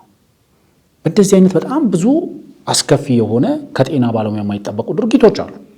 ይህንን መረዳት ያስፈልጋል። ዋናው ትልቁ ነገር ግን መታወቅ ያለበት እንደ ማጠቃለያም ስለሆነ ጠቅላይ ሚኒስትሩን በዚህ ከጤና ባለሙያዎቹ ጋር በነበራቸው እንትን ያነሱት አንደኛው ነገር ፕሬዚደንት አይዘንሃወር የሚባሉ የአሜሪካ ፕሬዚደንት የነበሩ ሰው የሚያነሱት ነገር አለ። መንግስት ሁሉንም ነገር ማድረግ አይችልም ብቻው። ሰላም ሙሉ ለሙሉ ማስከበር አይችልም። በተደጋጋሚ እዚህ ቤት ስላነሳ ነው። መንግስት 130 ሚሊዮን ህዝብ ላለው ሀገር ስንት ሚሊዮን ወታደር አሰማርቶ ነው ለእያንዳንዱ በሰላም ወጥቶ መግባት ሊጠብቅ የሚችለው? ማህበረሰቡ ኢንቮልቭ ካላደረገ፣ ማህበረሰቡ ሙሉ ለሙሉ ካልተባበረ፣ ማህበረሰቡ ሰላሙን ካልጠበቀ፣ ማህበረሰቡ ልማቱን ካልጠበቀ፣ ማህበረሰቡ አገልጋዮቹን ካልጠበቀ እና ፕሬዚደንት አይዘናወር ምንድነው የሚሉት መንግስት 100% ጥበቃ ሊሰጥ የሚችለው በእስር ቤት ላስቀመጣቸው ታራሚዎች ብቻ ነው ይላሉ። ሌላው ህዝብ ለጨፍጫፊውም ለደፋሪውም ለገዳዩም ታርጌት ነው። ይህንን እያንዳንዱ ታርጌት የሆነውን ህዝብ ለእያንዳንዱ ዋርድያ አቁመሽ ልታስጠብቂው አትችይም። ስለዚህ ማህበረሰባችን እንደ ማህበረሰብ የሚፈታቸው ችግሮች አሉ። ግን ዋናው መሰረታዊ ነገር ችግሮቹ እንዲፈቱ ሀገራችን ወደ ተሻለ ደረጃ እንድትመጣ ከተፈለገ rather than fixing the individual በኢንዲቪጁዋል ሌቭል እያንዳንዱ ሙያ ማህበራት ችግር መፍታት ሳይሆን መጀመሪያ የሀገሪቷን ችግር መፍታት ይፈልጋል።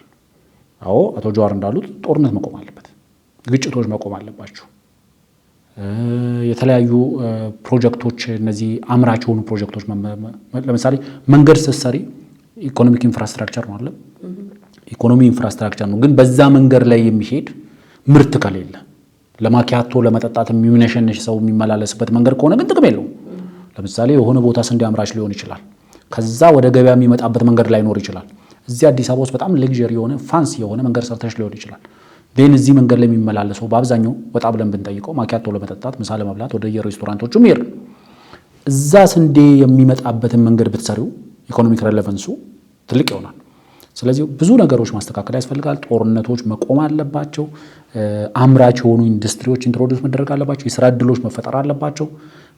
ደሞዝ ከመጨመርሽ በፊት ገበያውን መቆጣጠር አለብሽ። ከዛ ገበያ ውስጥ ደግሞ በቂ ምርት መኖር አለበት። ደሞዝ ብትጨምሪም የጨመርሽው ወይም ኢንጀክት ያደረግሽው ኤክስትራ ገንዘብ ኢኮኖሚ ውስጥ ሲመጣ ያንን ገንዘብ አድኖ መያዝ የሚችል ሸቀጥ ይኖራል። ያ ሸቀጥ ገንዘቡን እያደነ እየያዘ ሪቨርሱ ሳይሆን ማለት ነው። ገንዘቡ አባሮ ሳይሆን ሸቀጡን የሚይዘው ሸቀጡ ገንዘቡን ማባረር ይጀምራል ብዙ ሸቀጥ ገበያ ውስጥ ካለ። ስለዚህ ገበያ ውስጥ ያለውን ሸቀጥ ማሳደግ ይፈልጋል። ነጋዴውን መቆጣጠር ያስፈልጋል። የንግድ ሲስተማችንን ሞደርናይዝ ማድረግ ያስፈልጋል። ዲጂታላይዝ ማድረግ ያስፈልጋል። ታክሴሽን ሲስተማችንን ኢምፕሩቭ ማድረግ ይፈልጋል። እነዚህን ሁሉ ነገሮች ካስተካከልሽ በኋላ ትንሽዬ ደሞዝ ብትጨምሪ አይደለም ባለው ደሞዝ ብታስቀጥው የህብረተሰቡ የኑሮ ሁኔታ ይሻሻላል። አሁን የፈለግሽውን ያህል ገንዘብ ቅድም እንዳልኩት 1 ሚሊዮንም ብታደርጊው እያንዳንዱ እንደው የጤና ባለሙያ ደሞዝ የመምህራን ደሞዝ በሚሊዮን ብታደርጊው ያ ሚሊዮን ገንዘብ ሄዶ ገበያ ውስጥ ሸቀጥ መግዛት የማይችል 1 ኪሎ ሽንኩርት መግዛት የማይችልበት ነባራዊ ሁኔታ ተፈጥሮ እንደሆነ እንጂ ችግሩን አትፈጁም። ምክንያቱም ደሞዝ ተጨመረ በተባለ ማግስት ሪስፖንድ የሚያደርግ ኤክስፖኔንሻሊ ሪስፖንድ የሚያደርግ ነጋዴ አለ። ያንን ገንዘብ አብዞርቭ ማድረግ የሚችል በቂ ምርት ገበያ ውስጥ የለም። ስለዚህ አሁን ጥሩ ጊዜ ነው። ከተለያዩ የአፍሪካ ሀገራት ባለፈው በጸደቀው አዋጅ መሰረት የሚኒስትሮች ምክር ቤት ባወጣው አዋጅ የአፍሪካ ነጻ የንግድ ቀጠና ኢትዮጵያ ፈራሚ ሀገር ነች። ከተለያዩ የአፍሪካ ሀገሮች ሸቀጦች ወደ ኢትዮጵያ ገበያ ሊመጡ ይችላሉ። እነዛ ሸቀጦችም ገበያችንን በተወሰነ ደረጃ ሳቲስፋይ የማድረግ ዲማንዱን በተወሰነ ደረጃ ሰፕላይ የማድረግ እንቅስቃሴ ሲያደርጉ የተወሰነ የደሞዝ ማስተካከያ ብታደርጊም በቂ ሸቀጥ ስላለ ያንን ማስተካከያ ያደረግሽውን ገንዘብ አብዞርቭ ያደርግልሻል። ገበያ ውስጥ ግን አብዞርቭ የሚያደርገው ሸቀጥ ከሌለ ግን 2 እጥፍ 3 እጥፍ እያደረገ የኑሮ ውድነቱ የዋጋ ግሽበቱ እየጨመረ ይሄዳል። ጥሩ እንግዲህ ጤናማ የገበያ ሰንሰለት መፍጠርም አንዱ የመፍትሄ አካል ነው። ነገር ግን ይህንኑ የመፍትሄ አካል ደግሞ እንቅፋት የሚሆኑበትም እዛው መንግስት መስሪያ ቤት ውስጥ ያሉ ሰዎች ናቸውና እሱ ነገሩ ተግዳሮቱ ብዙ ነው። ለማንኛውም ያው ህዝቡም የሚያነሳው ሐኪሞቻችንም እያነሱ ያለውን ጥያቄ ጠቅላይ ሚኒስትሩም እንዲሁ ከሚዲያ የራቁ ሰው አይደሉምና ይመለከታሉ፣ ያያሉ። ችግሮች እንዳሉ አያውቁም ማለት አንችልም። ከታች የመጡ ሰውም ስለሆኑ በመንግስት ቤትም የቆዩ ስለሆኑ እያንዳንዱ ዘርፍ ላይ ያለው ችግር ይታወቃል። ግን ስትፈታው ያዋቀርከው መዋቅር ምን ያህል እገዛ ያደርጋል ለአንተ ስራ ለአንተ እቅድ የሚለውም አንድ ፈተና ነውና እሱም ይመስለናል እንደዚህ አይነት ነገሮችን እየፈጠረ ያለው። ሐኪሞቻችንም ጥያቄዎቻችሁን በተገቢው መልኩ በማቅረብ ፖለቲከኞችን ከራሳችሁ በማራቅ ጥያቄዎቻችሁ ፍትሃዊና ተገቢ መሆኑን ሁሉም ሰው የሚረዳው ነውና ጥያቄዎቻችሁን መልስ እንደሚያገኙ ተስፋ እናደርጋለን። መንግስትም እዚህ ላይ አበክሮ እንዲሰራ በሚዲያችን ስም መልእክት እናስተላልፋለን። እንግዲህ አፈወርቅ የምትጨምረው ነገር ከሌለ ፕሮግራማችንን እንቋጭ። ውድ ተመልካቾቻችን ከብሪጅ ሚዲያ ወቅታዊ ሀገራዊ ጉዳይ ላይ ትኩረት ያደረገው የዛሬው የዳሰሳ ፕሮግራማችን ይሄን ይመስል ነበር። አፈወርቅ በደዊና ዮምዩ አበበ ከእናንተ ጋር ቆይታ አድርገናል። መልካም ምሽት።